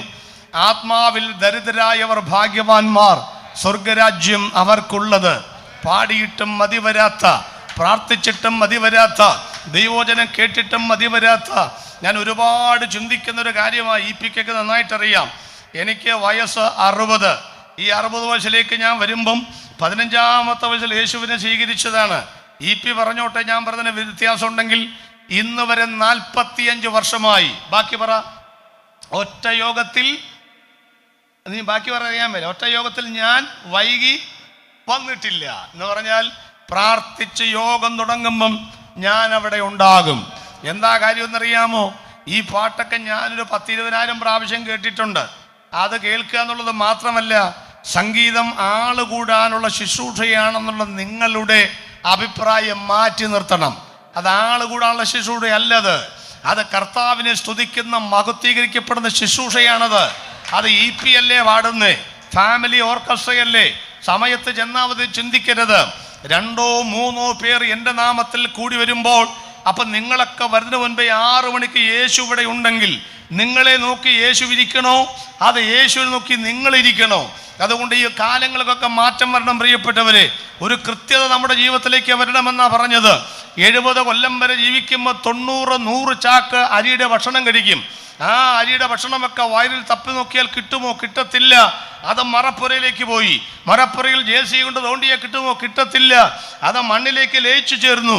മണ്ണിൽ നിന്നും എടുത്ത നിങ്ങൾ തിരിച്ചു മണ്ണിലേക്ക് ചേരുന്നത് വരെ ഒരു 80-100 ചാക്കാരുടെ ഭക്ഷണം ദൈവം തരും. പക്ഷേ മണ്ണിൽ നിന്ന് എടുത്ത നമ്മുടെ ഉള്ളിൽ വിണ്ണിൽ നിന്നൊരു സാധനം ദൈവം തമ്പുരാൻ സെറ്റപ്പ് ചെയ്ത് വെച്ചിട്ടുണ്ട്. അത് വിണ്ണിൽ ചെല്ലണമെങ്കിൽ ആത്മീയാഹാരം കൂടിയേ തീരൂ. ഇന്ന് ഈ ദിവസങ്ങൾ കൊല്ലം എത്ര കഴിഞ്ഞാലും കാലം എത്ര കഴിഞ്ഞാലും ആത്മീയതയെ നവ്യാനുഭൂതിയോടുകൂടെ, ഒരു പുത്തൻ അനുഭവത്തോടുകൂടെ, യേശുവോട് ചേർന്നിരിക്കുന്ന പഴയ പാട്ടാണെങ്കിലും പുതിയ മനോഭാവത്തോടെ അത് പാടുന്നവരും ദൈവത്തെ ആരാധിക്കുന്നവരും എത്ര പേരുണ്ട് പ്രിയപ്പെട്ടവരെ? യേശുക്രിസ്തു പഴയതാണ്, പക്ഷെ എനിക്ക് യേശു പഴയതല്ല. പരിശുദ്ധാത്മാവ് പഴയതാണ്, പക്ഷെ എനിക്ക് യേശു പഴയതല്ല. സ്വർഗം പഴയ വിഷയമാണ്, പക്ഷെ എനിക്ക് സ്വർഗം പഴയ വിഷയമല്ല. ഞാൻ അതിലേക്ക് പ്രവേശിക്കുമ്പോൾ അത് പുതുമയുള്ളതായി മാറുകയാണ്. കാലം എത്ര കഴിഞ്ഞാലും ഒരാത്മാവിന്റെ ദാഹമുള്ളവരുണ്ടെങ്കിൽ യേശുവിന്റെ വരവിന്റെ സമയത്ത് തിന്നും കുടിച്ചും പോകുന്നവരെ പെരുവയറന്മാരെന്നും ക്രേത്തരെന്നും വയറിലുള്ള വേലയെന്നൊക്കെ വേദം വ്യക്തമായി രേഖപ്പെടുത്തിയിട്ടുണ്ട്. അതുകൊണ്ട് വ്യക്തമായി ഞാൻ പറയുകയാണ്, ഭക്ഷണമെന്ന പാപത്തിലേക്ക് മലക്കം മറിയുന്ന ആത്മീക കൂട്ടായ്മകൾ മടങ്ങി വരണം. ഉപവാസം വെച്ചാൽ വരാൻ ആളില്ല. വർഷത്തിൽ ഒരിക്കലെങ്കിലും ഭാര്യയും ഭർത്താവും കുഞ്ഞുങ്ങളും കൂടെ കൂടി ദൈവാലയത്തിൽ നിന്ന് വന്നിരുന്ന് ഉപവസിക്കാനും പ്രാർത്ഥിക്കാനും ആളില്ല. പക്ഷേ സഭ ഒരു ടൂർ പ്രോഗ്രാം വെച്ചാൽ ഫാമിലി ടിക്കറ്റിന്റെ പൈസ ആദ്യം ഈ പുള്ളി കൊടുക്കും. മനസ്സിലായി? അതുകൊണ്ട് കൊക്കും പെരിഞ്ഞാറയും മീവൽ പക്ഷിയും തന്റെ മടങ്ങിയവരവന്റെ കാലമറിയുന്നു.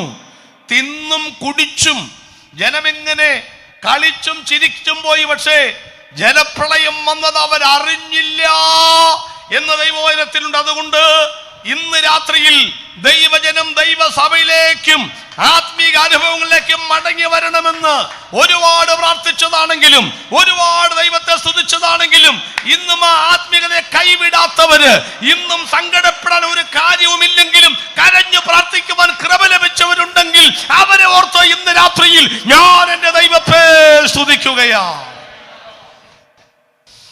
ഞാനത് വിട്ടു. എന്തോ വിട്ടത്? തിന്നും കുടിച്ചും വിറ്റും നട്ടും പോരുന്ന കാലം. രണ്ടാമത്തിൽ നിന്ന് ഫോക്കസ് ചെയ്യണം. എന്താണെന്നറിയാമോ? ഇഷ്ടമുള്ളവരെ കല്യാണം കഴിച്ചു. ഒന്ന് ശ്രദ്ധിക്കണേ. ഇത് അകത്തെ യോഗമായതുകൊണ്ട് സ്തോത്രം. ലൈവായിട്ട് പോകുന്നുണ്ട്, പോട്ടെ. ഇത് ഞാൻ പ്രസംഗിക്കാറുണ്ട്. നമ്മൾ കല്യാണത്തിനെതിരല്ല, ആണോ? അല്ല. ഹിന്ദു മതത്തിലുള്ളവരെ കല്യാണം കഴിച്ചാൽ നമ്മളെതിരാണോ? അല്ല. ഇസ്ലാം മതത്തിലുള്ള കല്യാണം നമ്മളെതിരല്ല, നമ്മളതിനൊന്നും എതിരല്ല. കാരണം ഏത് മതത്തിൽപ്പെട്ട ഒരാളും രക്ഷിക്കപ്പെട്ട് സ്നാനപ്പെട്ട് നമ്മുടെ സഭയിലേക്ക് വരുമ്പോൾ നമ്മൾ അവരെ വീണ്ടും കല്യാണം കഴിപ്പിക്കാറുണ്ടോ? ഇല്ല. എന്താ കാര്യം? വിവാഹം എല്ലാവർക്കും മാന്യമാണ്. ഏത് വിവാഹവും ഏത് മതത്തിൻ്റെ ആചാരപ്രകാരം നടത്തിയ വിവാഹവും നമ്മൾ അംഗീകരിച്ചു, ദൈവവും അംഗീകരിച്ചു. ഞാൻ അതല്ല ഈ പറയുന്നത്. ഉൽപ്പത്തി പുസ്തകം 6-ാം അധ്യായത്തിലെ സംഭവം നിങ്ങൾക്കറിയാം. തർക്കവിഷയമാണ്. ദൈവത്തിൻ്റെ പുത്രന്മാർ മനുഷ്യരുടെ പുത്രിമാരെ സൗന്ദര്യമുള്ളവരെന്ന് കണ്ടിട്ട് അവർക്ക് ബോധിച്ചവരെന്ത് ചെയ്തു? ഭാര്യമാരായിട്ടെടുത്തു. ഞാൻ ദൂതശാസ്ത്രമൊക്കെ ഞങ്ങൾ പഠിപ്പിക്കുമ്പം സംശയം ചോദിക്കും, ഏതായി ദൈവത്തിൻ്റെ ദൂതന്മാർ? ഉത്തരം കേൾക്കണോ ദൈവത്തിൻ്റെ ദൂതന്മാരാരാണെന്ന്? കൊടുത്തോ ധൈര്യമായിട്ട് കൊടുത്തു. നിങ്ങൾക്കെല്ലാം ഒരു കുപ്പി വെള്ളം കൊടുത്തോട്ടെ എന്നാണ് ചോദിക്കുന്നത്. ധൈര്യമായിട്ട് കൊടുക്കുക. വെള്ളമേ കൊടുക്കാവൂ, തിന്നാനൊന്നും കൊടുക്കരുത്. ഇപ്പം അപ്പം നമ്മളിപ്പോൾ തീറ്റയും കുടിയേയും കുറിച്ചാണ് പറഞ്ഞുകൊണ്ടിരിക്കുന്നത്. അപ്പം അതങ്ങ് നടക്കട്ടെ. എനിക്കിതുവരെ കുടിക്കാൻ വെള്ളം തന്നില്ല. അപ്പം അത് തന്നെ. അപ്പം ശ്രദ്ധിച്ചു. ഒരു മോനെ ഒരു സ്റ്റൂൾ അവിടെ നിന്ന് കൊട്ടെടുത്ത്, ആ കസേര, ഒരു കസേര അവിടെ നിന്ന് ഇവിടെ അങ്ങ് വെക്കുക. ഒരു കസേര, ആളില്ലാത്ത കസേര ഞൊട്ടെടുത്തുകൊണ്ട് പോവാ, ഇവിടെ അങ്ങ് വെക്കുക. ഞങ്ങൾക്ക് വെള്ളമൊക്കെ തരുന്നുണ്ട്. ഗംഭീരമായ യോഗമാണ് കേട്ടോ. ഇന്നലെയൊക്കെ സാധാരണ വെള്ളമല്ലായിരുന്നു. താൻ്റെ ഈ വെള്ളം അങ്ങോട്ട് തരിക. അപ്പോൾ അതങ്ങോട്ട് കുടിച്ചോ. അത് ഈ വെള്ളമൊക്കെ കൊടുത്തു കഴിയുമ്പം ഞങ്ങൾ പൊട്ടിക്കലും കുടിക്കലൊക്കെ കാരണം ഈ ദൂതൊക്കെ മാറിപ്പോകുമെന്നൊരു സംശയമുണ്ട്. ഇത് കിട്ടിയത് കൊണ്ട് ഇനി വെള്ളം കുടിച്ചൊന്നും നാളിരുന്ന് വിഷമിക്കേണ്ട കാര്യമില്ല. എനിക്ക് തന്ന വെള്ളം എന്ത്? അവിടെ ഒരു ഗ്ലാസ് വെള്ളം അതല്ല.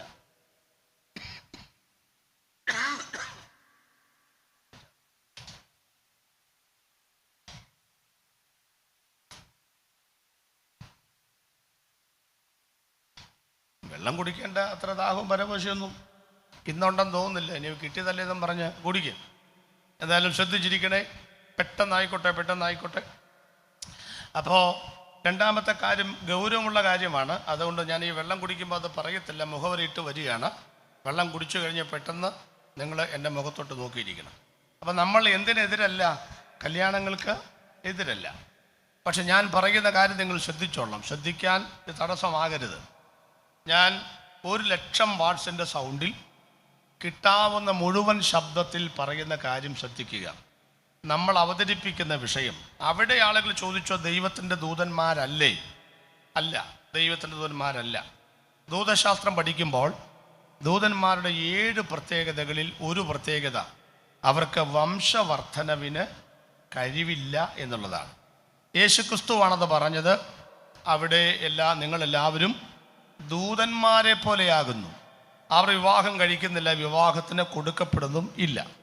അതുകൊണ്ട് ഉൽപ്പത്തി പുസ്തകം 6-ാം അധ്യായത്തിൽ അവിടെ 2 ചേരി തിരിയുന്നത്, ദൈവത്തെ ഭയപ്പെട്ട് ജീവിച്ച ഒരു ഭക്തൻ്റെ തലമുറയും ദൈവത്തെ ഭയപ്പെടാതെ ജീവിച്ച മറ്റൊരു തലമുറയുമാണ് അവിടുത്തെ വിഷയം.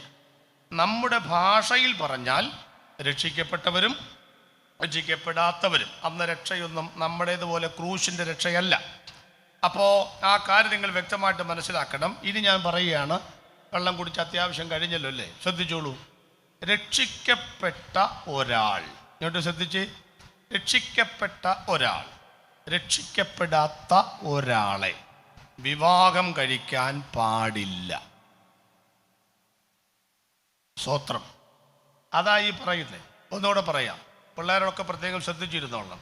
രക്ഷിക്കപ്പെട്ട ഒരാൾ രക്ഷിക്കപ്പെടാത്ത ഒരാളെ ജീവിത പങ്കാളിയായി സ്വീകരിക്കുവാൻ പാടില്ല. അതിനെയാണ് നമ്മൾ എതിർക്കുന്നത്. അല്ലാതെ ഒരു മതത്തിലുള്ള ഒരു കല്യാണങ്ങളും നമ്മൾക്ക് എതിർപ്പല്ല.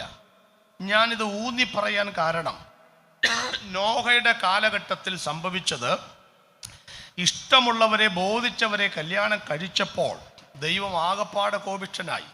അങ്ങനെയാണ് ലോകത്തെ നശിപ്പിക്കാൻ ദൈവം തീരുമാനിച്ചത്. ആ നാശം ഇനി വരണമെങ്കിൽ ഈ വെള്ളത്തെ ഈ ഭൂമിയെ ദൈവം തീ കൊണ്ട് നശിപ്പിക്കണം.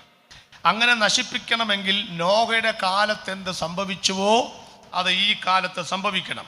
എന്തോ സംഭവിച്ചുകൊണ്ടിരിക്കുന്നത് നിങ്ങൾക്കറിയാവുന്ന കാര്യം, ഒരുപാട് വിശദീകരിക്കുവാൻ എൻ്റെ സാഹചര്യം അനുവദിക്കുന്നില്ല. എങ്കിലും പറയുകയാണ്, ഇപ്പോൾ നമ്മുടെ ഇടയിൽ ഒരു ട്രെൻഡുണ്ട്. എന്താണെന്നറിയാമോ?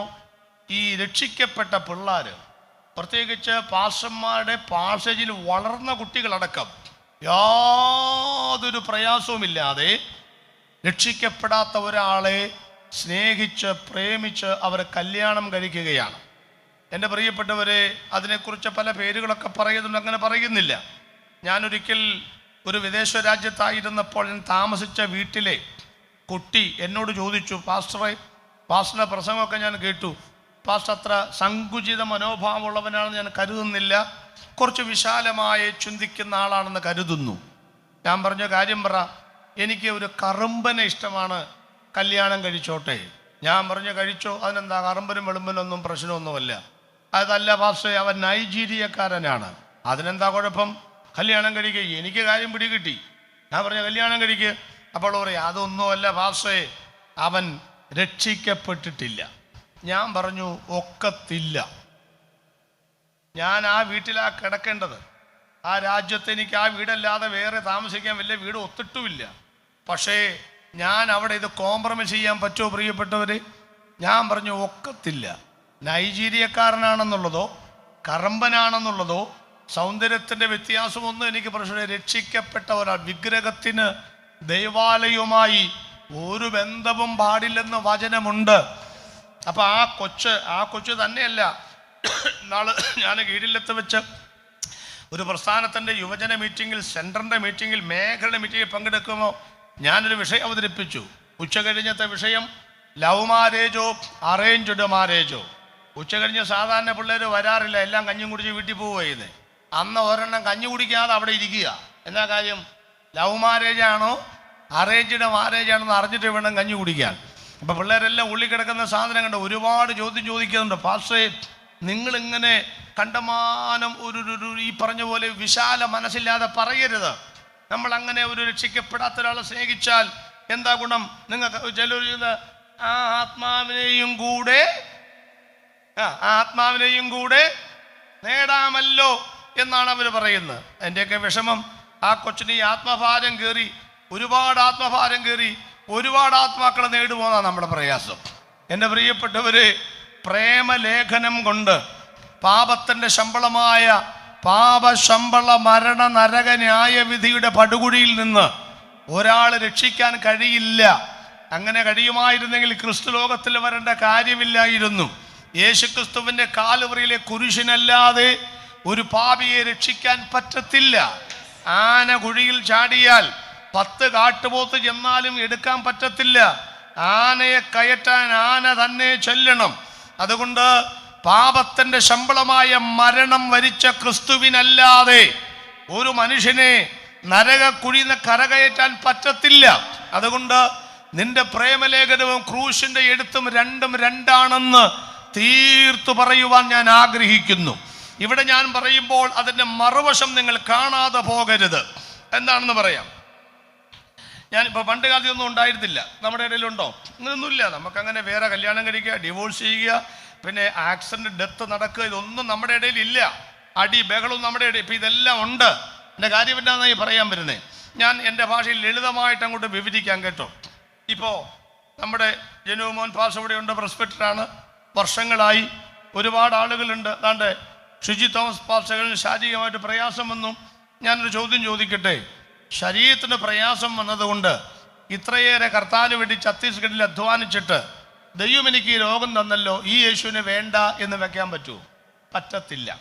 ഈ പാസ്റ്ററോട് ചോദിക്കുക, കുറച്ച് കഴിയുമ്പോൾ ഒന്നും വരാതിരിക്കട്ടെ, ഒരസുഖം വന്നെന്നിരിക്കട്ടെ, ഈ യേശുവിനെ വേണ്ടാന്ന് വെക്കുവോ? എന്നിലേക്ക് ഞാൻ വരാം. മനുഷ്യനിപ്പോൾ ക്യാൻസർ പോലെയുള്ള മാരകമായ രോഗങ്ങൾ സർവ്വസാധാരണമാണ്. ഡയാലിസിസ് ഒക്കെ സർവ്വസാധാരണമാണ്. ഒരു കണക്കിൽ ഈ ഷുഗറൊക്കെ വരുന്ന ഒരു കണക്ക് നല്ല സൈലന്റ് കില്ലറാണ്. കുറേ നാൾ കഴിയുമ്പോൾ ചാവുന്ന ഉറപ്പായി. പെട്ടെന്ന് ചാവുന്നതിനേക്കാൾ നല്ലതാണല്ലോ ചാവുന്നതിന് മുന്നറിയിപ്പൊക്കെ കിട്ടുന്നത്. അല്ല, എനിക്കൊരു ക്യാൻസർ രോഗം വന്നെന്നിരിക്കട്ടെ, ഒരു അപകടം വന്നു, ഒരു കാല് മുറിച്ചു കളയേണ്ടി വന്നു എന്നിരിക്കട്ടെ, ഒരു മാരകമായ രോഗം വന്നെന്നിരിക്കട്ടെ, എൻ്റെ പിറകിരിക്കുന്ന ദൈവദാസന്മാരോട് ഞങ്ങൾ ഷെയർ ചെയ്യുന്നത്, മാത്യു പാസ്റ്റേ അല്ലെങ്കിൽ ജനുമോൻ പാസ്റ്റേ, നമുക്ക് എന്തെങ്കിലുമൊക്കെ വന്നെന്ന് കരുതി, സാമ്പത്തിക ബുദ്ധിമുട്ടെന്ന് കരുതി നമ്മൾ ഈ മാർഗം ഉപേക്ഷിക്കുമോ പാസ്റ്റേ? ഉപേക്ഷിക്കത്തില്ല. അങ്ങനെ ഉപേക്ഷിക്കാനായിരുന്നെങ്കിൽ ഇത്രയും കാലത്തിനിടയിൽ ഞങ്ങൾ അനുഭവിച്ച കഷ്ടതകൾക്കും കണ്ണുനീരുകൾക്കും ഒരു കണക്കില്ല ദൈവമക്കളെ. നിങ്ങൾ ഇന്ന് കാണുന്ന കാറല്ല ഞങ്ങൾക്കുള്ളത്, ഇന്നത്തെ ഷർട്ടും പാൻറ്റുമല്ല ഞങ്ങൾക്കുള്ളത്. അറിയാമോ, ഞാനൊക്കെ ബൈബിൾ കോളേജിൽ പഠിക്കുമ്പം ആദ്യമായിട്ടൊരു പാൻറ്റ് വേറൊരുത്തർ ഇട്ടുകൊണ്ടാ പോയത്, സെക്കൻഡ് ഹാൻഡ്. അവന് വേണ്ടി 45 ദിവസം സമരം ചെയ്തുകൊണ്ട് അവൻ തന്നൊരു ഗിഫ്റ്റാണ്. ഞാൻ ഈ സാധനം ഇട്ടിട്ടുമില്ല പാസ്റ്റേ. ബൈബിൾ കോളേജിൽ പഠിച്ചവോ കുറേ നാൾ പറഞ്ഞു, ഇന്ന് ഉച്ചകഴിഞ്ഞ് യൂത്തിൻ്റെ മീറ്റിംഗ് ഉണ്ട്, ഒരു പാൻറ്റും ഷർട്ടും ഇടാം, ഇൻ ചെയ്യണമെന്നും പറഞ്ഞു. എനിക്ക് ഇൻ ചെയ്യാൻ ബെൽറ്റും ഇല്ല. അപ്പോൾ പിള്ളേർ പറഞ്ഞു, ഒരാൾ പറഞ്ഞു ഒരു ഷർട്ട് തരാം, പാൻറ്റ് എനിക്കുണ്ട്.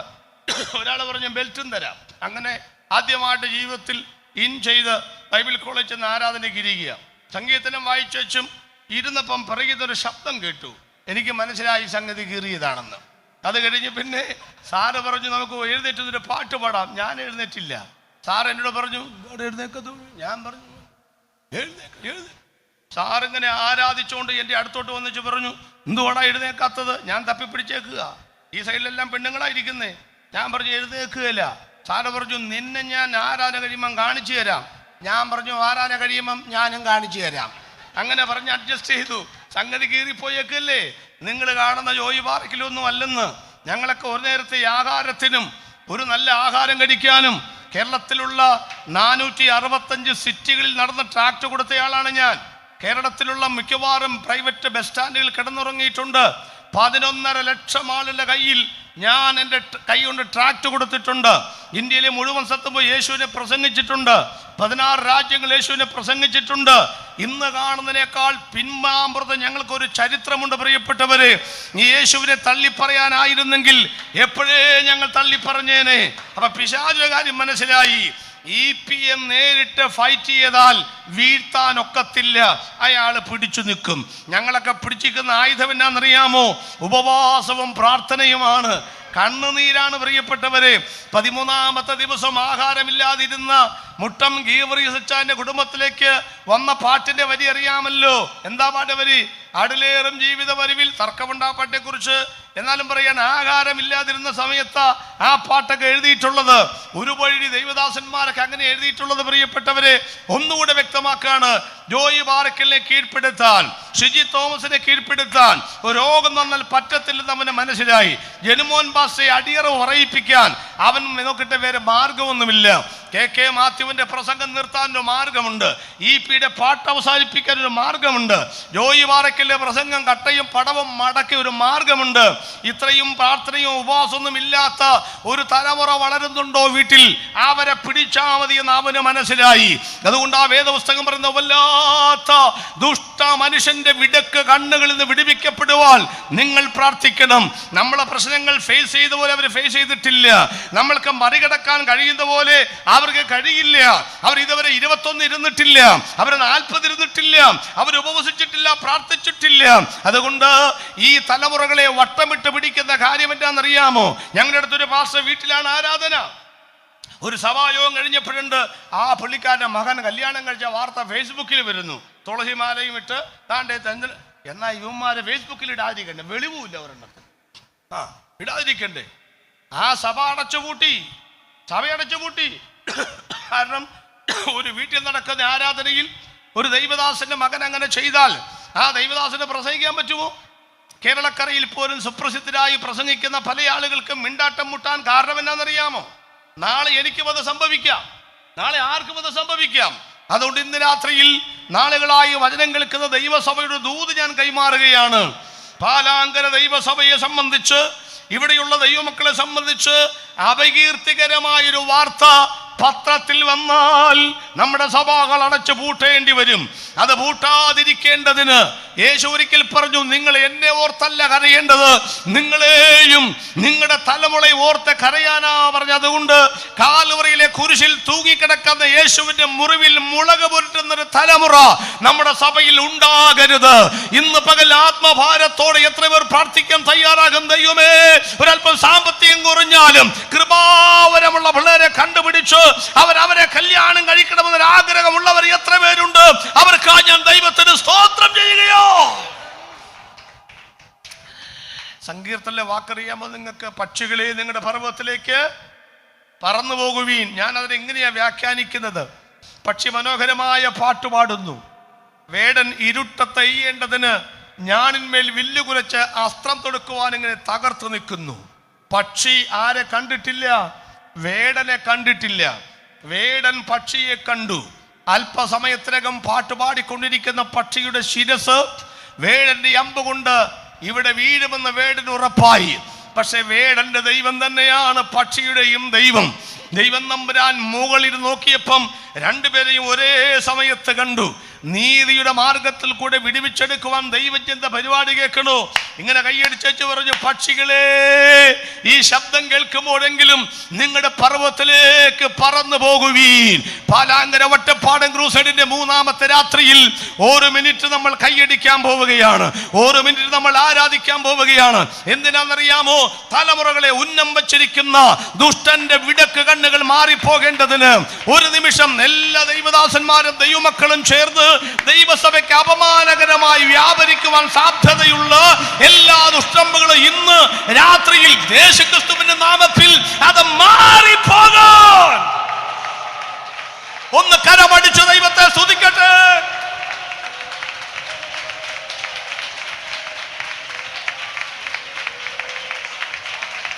വിവാഹം ചെയ്തയച്ച കുഞ്ഞുങ്ങൾ പോലും സുരക്ഷിതമല്ലാട്ടോ. വിദേശത്ത് പോകുന്ന കുഞ്ഞുങ്ങൾ പലരും സുരക്ഷിതരല്ല. ഏത് രാജ്യത്ത് പോയാലും വേദപുസ്തകത്തിന്റെ ധാർമ്മികത പണയം വെക്കാത്തൊരു തലമുറ നമുക്കുണ്ടാകണമെന്ന്. പണമുണ്ടാകണം, ജോലി ഉണ്ടാകണം, എഞ്ചിനീയർ ആകണം, ഡോക്ടർ ആകണം, ഒപ്പം കൃപയുള്ളവരായി മാറണം.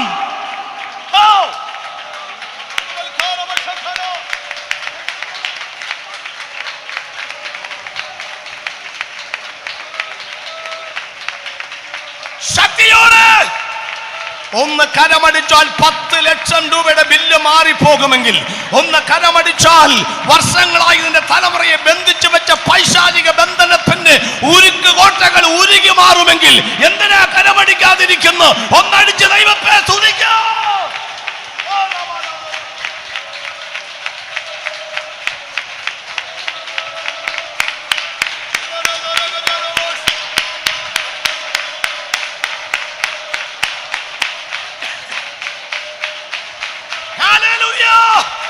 ദൈവസഭയ്ക്ക് കളങ്കം വരാൻ സാധ്യതയുള്ള അന്ധകാരത്തിന്റെ ബന്ധനങ്ങൾ, തലമുറയെ ബാധിച്ചിരിക്കുന്ന ബന്ധനങ്ങൾ, ഉരുക്ക് കോട്ടകൾ, അഷ്ടദിക്കിന്റെ അവകാശങ്ങൾ, തലമുറയെ ആരാധിക്കാതെ വണ്ണം അവരെ തകർത്ത് കളയുന്ന, മുച്ചൂട് മുടിച്ചു കളയുന്ന ബന്ധനങ്ങൾ ഇന്ന് രാത്രിയിൽ യേശുക്രിസ്തുവിന്റെ നാമം ചൊല്ലി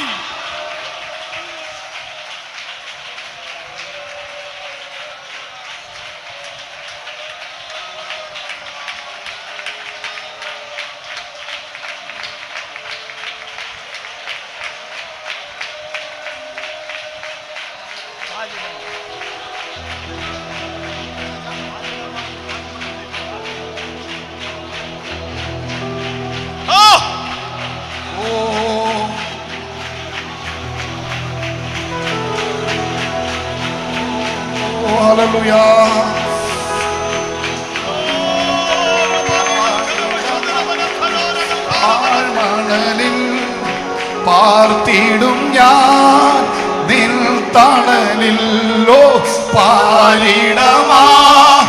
പാഴ്മണലിൽ പാർത്തിടും ഞാൻ നിൻ തണലിൽ മരണവീരം വരുമളവിൽ മറഞ്ഞിടും ഞാൻ നിൻ മാർവിടത്തിൽ മരണവീരം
പ്രായം എനിക്കുള്ളത് കൊണ്ട് വളരെ സ്നേഹത്തോടെ നിങ്ങളുടെ പാദം പിടിച്ച് ഒരപേക്ഷ നൽകുകയാണ്. കാലങ്ങളായി കഷ്ടതയ്ക്ക് നടുവിലും പട്ടിണിക്ക് നടുവിലും ഞങ്ങൾ കെട്ടിപ്പടുത്ത ഈ ആത്മീയതയെ നിങ്ങളുടെ മാത്രം സുഖസൗകര്യങ്ങൾക്ക് വേണ്ടി നിങ്ങൾ ഞങ്ങളെ ബലി കൊടുക്കരുത്. ഈ തുറന്നു പിടിച്ച പുസ്തകം പ്രസംഗിക്കാൻ ത്രാണിയില്ലാതായാലും വെള്ളെടുത്തൻ്റെ കണ്ണട വെച്ച് വിക്കി വായിച്ചിട്ടാണെങ്കിലും ഈ പുസ്തകം നെഞ്ചോട് പിടിച്ച് പെട്ടിയിൽ കയറണമെന്നാണ് ഞങ്ങളുടെ ആഗ്രഹം. ദൈവത്തെ ഓർത്ത് നിങ്ങൾ ഈ പുസ്തകം തുടർന്ന് പിടിക്കണം എന്നാണ് ഞങ്ങളുടെ ആഗ്രഹം. അത് പിടിച്ചില്ലെങ്കിലും ഞങ്ങളെ കൊണ്ട് ഇത് അടപ്പിക്കുന്ന ഇടപാടുകൾ നിങ്ങളുടെ ഭാഗത്ത് ഉണ്ടാകരുത്. ഇതൊരപേക്ഷയായി നിങ്ങൾ പരിഗണിക്കണം. അതുകൊണ്ട് നിങ്ങൾക്ക് ദൈവം നല്ല ജീവിത പങ്കാളികളെ തരും. നിങ്ങൾ അതിനുവേണ്ടി വെയിറ്റ് ചെയ്യണം, പ്രാർത്ഥിക്കണം എന്ന് പറഞ്ഞുകൊണ്ട് ഞാൻ രണ്ടാമത്തെ ഭാഗം അവസാനിപ്പിക്കുകയാണ്. നോഹയുടെ കാലഘട്ടത്തിൻ്റെ ഒന്നാമത്തെ പ്രത്യേകത തിന്നും കുടിച്ചും വിറ്റും നട്ടും പോരുന്ന കാലമായിരുന്നു. രണ്ടാമത്തെ പ്രത്യേകത ഇഷ്ടമുള്ളവരെ കല്യാണം കഴിച്ചു. ഞാനത് പറഞ്ഞു കഴിഞ്ഞു. മൂന്നാമത്തെ പ്രത്യേകത സുവിശേഷ പ്രസംഗം ആരും ശ്രദ്ധിച്ചില്ല. വളരെ മനോഹരമാണ്. ഈ സ്വർഗത്തിൽ ചെല്ലാനിടയായാൽ ഒന്ന് രണ്ട് പേരെ കാണുമ്പം എനിക്ക് ഭയങ്കര സന്തോഷമാണ്. ഞാൻ പറയും, ഒരു പൂമാലയൊക്കെ കഴുത്തിൽ ഇട്ട് കൊടുക്കണമെന്നൊരാഗ്രഹമുണ്ട്. അതിലൊരാളാണ് ഈ നോഹ, ഒരാളാണ് ഈ ഹാനോക്ക് എന്നൊക്കെ പറയും. നിങ്ങൾ അങ്ങനെയൊക്കെ ഭാവന കണ്ടിട്ടുണ്ടോ? സ്വർഗത്തിൽ ചെന്നാൽ എന്ത് ചെയ്യണം ചിന്തിച്ചു നോക്കിയിട്ടുണ്ട്? സൺഡേ സ്കൂളിലെ പിള്ളേരോട് സാറ് ചോദിച്ചു, നിനക്ക് സ്വർഗത്തിൽ ചെന്നാൽ എന്തോ ചെയ്യണം? അവൻ പറഞ്ഞു, മോശയപ്പച്ചൻ്റെ താടിയും അബ്രഹാം അപ്പച്ചൻ്റെ താടിയും തമ്മിൽ കൂട്ടിക്കെട്ടി ഒരു ഊഞ്ഞാലാടണം. ഇവൻ പഠിക്കാൻ വന്ന കാലം മുതലേ കേൾക്കുന്ന അപ്പൂപ്പൻ്റെ താടി പാസ്റ്റർക്ക് ഇഷ്ടപ്പെട്ട് അതേ ചോദ്യം സൺഡേ സ്കൂൾ കഴിഞ്ഞ് സഭായോഗത്തിൽ ചോദിച്ചു, നിങ്ങളുടെ ആഗ്രഹം എന്താ സ്വർഗത്തിൽ ചെന്നാൽ? ആരും മിണ്ടുന്നില്ല. പാസ്റ്റർ ഒന്നോടെ ചോദിച്ചു, അപ്പച്ചന്മാരെ അമ്മച്ചന്മാരെ നിങ്ങളുടെ ആഗ്രഹം എന്താ സ്വർഗത്തിൽ ചെന്നാൽ? ഒരപ്പച്ചൻ പറയാ, ആദ്യം ചെല്ലുമെന്ന് നോക്കട്ടെ പാസ്റ്ററെ. അപ്പൊ പിള്ളേരിപ്പം എന്ത് ചെയ്യുക? അവിടെ ഊഞ്ഞാല കെട്ടി ആടാൻ ബുക്ക് ചെയ്തു. ഇവിടെ പോകില്ലെന്നും പറഞ്ഞ് ഇരിക്കുകയാണ്. മനസ്സിലായോ? ഈ യോഗയുടെ കാര്യത്തിന് എന്താ കാര്യത്തിനറിയാമോ? ഒരുപാട് കൊല്ലം പുള്ളി ഒരു വിഷയം പ്രസംഗിച്ചു. എന്നോ രസം! എന്തുവാ നോക പ്രസംഗിച്ചെന്നറിയാമോ? വിഷയം എന്താണെന്നറിയാമോ? വിഷയം വർഷം എത്രയാ? കുറച്ച് ദിവസമൊന്നുമല്ല, ഏകദേശം ഒരുപാട് നാളുകൾ പ്രസംഗിച്ചെങ്കിലും എനിക്ക് തോന്നുന്നു കണക്കൊക്കെ കൂട്ടി വെച്ചിട്ട് 500, 600, 601 പറയുന്നത്. ഒരു വർഷം, ഒരു മാസം പെട്ടകത്തിന് 40 രാവും 40 പകലും മഴ നിർത്താതെ പെയ്തിട്ടുണ്ട്. 150 ദിവസം വെള്ളം പൊങ്ങിക്കൊണ്ടിരുന്നിട്ടുണ്ട്. ഒരു 100 കൊല്ലമെങ്കിലും ഇങ്ങേര് പെട്ടകത്തെക്കുറിച്ച് പ്രസംഗിച്ചെന്നാണ് അനുമാനം. ഇനി അനുമാനം തെറ്റിപ്പോയെങ്കിൽ അതിൻ്റെ പേരിൽ ഇനി പ്രശ്നമൊന്നും ഉണ്ടാക്കട്ട. പക്ഷെ ഞാനൊരു കാര്യം പറയാം, ഇത്രയും കൊല്ലം ഒരു വിഷയം പ്രസംഗിക്കാൻ ഒരു മടുപ്പില്ലേ? ഇപ്പം ഞാൻ എന്താ പ്രസംഗിക്കുന്നത്? നോഹയുടെ കാലം അല്ലെങ്കിൽ അന്ത്യകാലം. അപ്പം നിങ്ങൾക്ക് ഇഷ്ടപ്പെട്ടു എന്ന് വിചാരിക്കുക. അപ്പം സജി പാർച്ച് വിചാരിച്ചു, അടുത്ത പ്രാവശ്യത്തെ ക്രൂസൈഡിനെ ജോയി പാറക്കല്ലേ വിളിച്ചേക്കാം. എന്നെ വിളിച്ചു, ഞാൻ വന്നു. ഞാൻ പറഞ്ഞു, ഇന്നത്തെ എൻ്റെ പ്രസംഗ വിഷയം അന്ത്യകാലം. അപ്പം നിങ്ങൾ വിചാരിച്ചു, ഇത് കഴിഞ്ഞ കൊല്ലം വന്നപ്പോൾ പ്രസംഗിച്ചതാണല്ലോ, വല്ല അൽഷിമേഴ്സ് രോഗവും വന്നു കാണും. ഏതായാലും ഇവിടെ വരെ വന്നതല്ലേ, പ്രസംഗിച്ചിട്ട് പോട്ടെ, കവറിൻ്റെ കനം ഇച്ചിരി കുറയ്ക്കാം, അതൊക്കെയല്ലേ ചെയ്യാൻ പറ്റും. മൂന്നാമത്തെ കൊല്ലം എന്നെ വിളിച്ചു. അന്നേരവും ഞാൻ വന്നിച്ച് പറഞ്ഞു, ഇന്നത്തെ എൻ്റെ പ്രസംഗ വിഷയം അന്ത്യകാലം. അപ്പം എന്ത് തീരുമാനമായി? പാലാങ്കരയിലേക്കുള്ള എൻ്റെ വരവിൻ്റെ അന്ത്യകാലമായിരിക്കും അത്. പിന്നെ ഒരു കാലത്ത് ഞാൻ ഈ നാട്ടിലോട്ട് ആകെപ്പാടെ അങ്ങനൊരു പ്രസംഗേ കൊള്ളെന്ന് പറഞ്ഞു കളയും. അല്ലെങ്കിൽ ഞങ്ങളെക്കുറിച്ച് അങ്ങനെ ആക്ഷേപമുണ്ട്, ഇല്ലേ പാസ്റ്റർ? പണ്ടൊരു സ്ഥലത്ത് ചെന്നപ്പം തമാശ രൂപത്തിൽ ഒരാൾ പറയും, ഓ നിങ്ങൾക്കൊക്കെ എന്നോ സുഖം, ഒരു പ്രസംഗമുണ്ടെങ്കിൽ ലോകം മുഴുവൻ നടക്കാം. അദ്ദേഹത്തിൻ്റെ ഭർത്താവ് ഒരു പാസ്റ്റർ. പുള്ളി ചുമ്മാ തമാശയൊക്കെ പറഞ്ഞു, ഞാനും പറഞ്ഞു തമാശ പറഞ്ഞു. അത്രയെങ്കിലും ഉണ്ടല്ലോ സിസ്റ്റർ, ഒരു പ്രസംഗമുള്ളത് കൊണ്ടല്ലേ ഞാൻ ഈ ലോകം മുഴുവൻ നടക്കുന്നത്. നിങ്ങളുടെ അച്ചായന് ഒന്നുപോലും ഇല്ലാത്തതുകൊണ്ടല്ലേ വീട്ടിൽ കുത്തിയിരിക്കും. തൽക്കാലം ഒരു ശമനമായി. അങ്ങനെ ഒരു പ്രസംഗം കൊണ്ടും നടക്കാൻ നോക്കുകയല്ല. പറ്റുമോ പാസ്? പറ്റേ. പക്ഷേ ഞങ്ങളുടെ കൺവെൻഷൻ പ്രസംഗരേക്കാൾ ഗംഭീരമായി പ്രസംഗിക്കുന്നവരാണ് ഈ ഇരിക്കുന്ന മറ്റു ഭാഷന്മാർ. എന്താണെന്നറിയാമോ? അവരാണ് ഒരുപാട് പ്രസംഗം ഉണ്ടാക്കുന്നവർ. പക്ഷേ അത് പിന്നീടൊന്ന് അവതരിപ്പിക്കാൻ പോലും വേദിയില്ല. കഷ്ടപ്പെട്ടൊരു പ്രസംഗം ഉണ്ടാക്കുക ഇല്ലേ? രാവിലെ പ്രസംഗം ഉണ്ടാക്കി ഉച്ച കഴിഞ്ഞ് അതിനെ ശവപ്പെട്ടിയിൽ അടക്കി. പിന്നെ അത് എങ്ങും പ്രസംഗിക്കാൻ കിട്ടണ്ടേ? ഞങ്ങൾക്കൊക്കെ ഓർമ്മ കിട്ടിയ ഒരുപാട് സ്ഥലത്ത് നടന്ന് അത് ഞങ്ങളെക്കാൾ നല്ല പ്രസംഗർ ഇവരാണെന്നേ. ഒരു തർക്കവുമില്ല ആ കാര്യത്തിനൊന്നും. അപ്പോൾ ഇദ്ദേഹത്തിനൊരു മടുപ്പുണ്ടോ? ഇദ്ദേഹത്തിന് എന്തെങ്കിലും മടുപ്പുണ്ട് ഈ ഒരാളെ തന്നെ പ്രസംഗിക്കാൻ? 45 വർഷമായി ഞാൻ യേശുവിനെ പ്രസംഗിക്കുകയാണ്. രക്ഷിക്കപ്പെട്ട സമയം മുതലേ പ്രസംഗിക്കും. ഒരു കഥാപ്രസംഗനായിരുന്നുകൊണ്ട് അങ്ങനെ പ്രസംഗത്തിന് വലിയ ബുദ്ധിമുട്ടൊന്നുമില്ല, പ്രസംഗിക്കും. ജോയി പാറയ്ക്കൽ പാസ്റ്റർ എന്തോ 45 കൊല്ലമായി യേശുവിനെ പ്രസംഗിക്കുന്നു. ഒരു മടുപ്പ് തോന്നിയിട്ടുണ്ടോ നിങ്ങളോട്? നിങ്ങൾ ഇത്രയും കൊല്ലമായി യേശുവിനെ പാടുന്നു, ഈ പി പാസ്റ്ററെ, മടുപ്പ് തോന്നിയിട്ടുണ്ടോ? നിങ്ങൾ ഇത്രയും വർഷമായി ദൈവത്തെ ആരാധിക്കുന്നു, മടുപ്പ് തോന്നിയിട്ടുണ്ടോ? എന്നാ മടുപ്പ്? പണ്ടാരോ പറഞ്ഞ പോലെ ശ്വാസം വലിച്ചില്ലെങ്കിലാ ബുദ്ധിമുട്ട്, ആഹാരം കഴിച്ചില്ലെങ്കിലാ പ്രശ്നം എന്ന് പറയുന്ന പോലെ ഇത് ചെയ്തില്ലെങ്കിലേ ബുദ്ധിമുട്ടുള്ളൂ. അങ്ങനെ മടുക്കണമെങ്കിൽ മടുക്കുന്ന ഒരാളെയാണോ ഞങ്ങൾ പ്രസംഗിക്കുന്നത്? നിങ്ങൾക്ക് മടുത്തുപോയ ഒരാളെയാണോ നിങ്ങൾ പ്രസംഗിക്കുന്നത്? കേരളത്തിൻ്റെ 140 നിയമസഭാ മണ്ഡലങ്ങളിൽ തെരഞ്ഞെടുപ്പ് കഴിഞ്ഞു. ഫ്ലക്സ് ബോർഡ് ഇല്ലാതെ മത്സരിച്ചവർ ജയിച്ചു. അത് വെച്ചുകൊണ്ട് മത്സരിച്ചു. നിങ്ങൾ ശ്രദ്ധിച്ചോ? പത്തിയിലെ കുമ്മായം നീറ്റിയെടുത്ത പാതിരാത്തിൽ ആരാണ്ടിൻ്റെ മതിലിൽ പതുങ്ങിയിരുന്ന് വർണ്ണഛായ ചിത്രങ്ങൾ പോലെ സുന്ദരമായി ആലേഖനം ചെയ്ത ഒരുപാട് സ്ഥാനാർത്ഥികളുടെ പേരുകൾ നമ്മൾ കണ്ടു. പക്ഷേ ഇത് കഴിഞ്ഞപ്പം നടക്കുന്ന കാര്യം അറിയാമല്ലോ. ഞാൻ ചോദിക്കട്ടെ, ജനിച്ചപ്പം അല്ലെങ്കിൽ തെരഞ്ഞെടുപ്പ് തുടങ്ങുന്ന സമയം മുതൽ ജീവിച്ചിരിക്കുന്ന മുഴുവൻ സമയം ഒരു മണ്ഡലത്തിൽ മത്സരിക്കുന്ന ആരെങ്കിലും ഉണ്ടോ? ചിലപ്പോൾ കണ്ടേക്കാം, അപൂർവം. നിന്നവരൊക്കെ തോറ്റു തുടങ്ങി. കുത്തകയാണെന്ന് പറഞ്ഞവർ തോറ്റു തുടങ്ങി. എന്നിട്ട് തെരഞ്ഞെടുപ്പ് അങ്ങോട്ട് കഴിഞ്ഞാൽ ഇടിവെട്ടിപ്പെയ്യുന്ന ഇടവപ്പാതിക്ക് തുള്ളിക്കൊരു കുടം പെയ്യുമ്പോൾ മതിൽ നിങ്ങൾ കുറിച്ച ആ പേരുകൾ ഒലിച്ച് കാനയിൽ കൂടെ ഒഴുകിപ്പോകും. 5 കൊല്ലം കഴിയുമ്പോൾ അടുത്ത സ്ഥാനാർത്ഥിയുടെ പേര് വരും. താണ്ടെ ഇവിടെ മത്സരിച്ച ഇയാൾ വേറെ മണ്ഡലത്തിൽ പോയി മത്സരിക്കുന്നു. അപ്പോൾ പറയും വരത്തനാന്ന് പറയുന്നു. ഇതൊക്കെ നമ്മൾ കണ്ടതല്ലേ. ഇവിടെയൊക്കെ ഞങ്ങളൊരു കാര്യം പറയാം. ഞാൻ 45 വർഷമായി, മാത്യുപ്പാസ് അതിനേക്കാൾ വർഷമായി കാണും.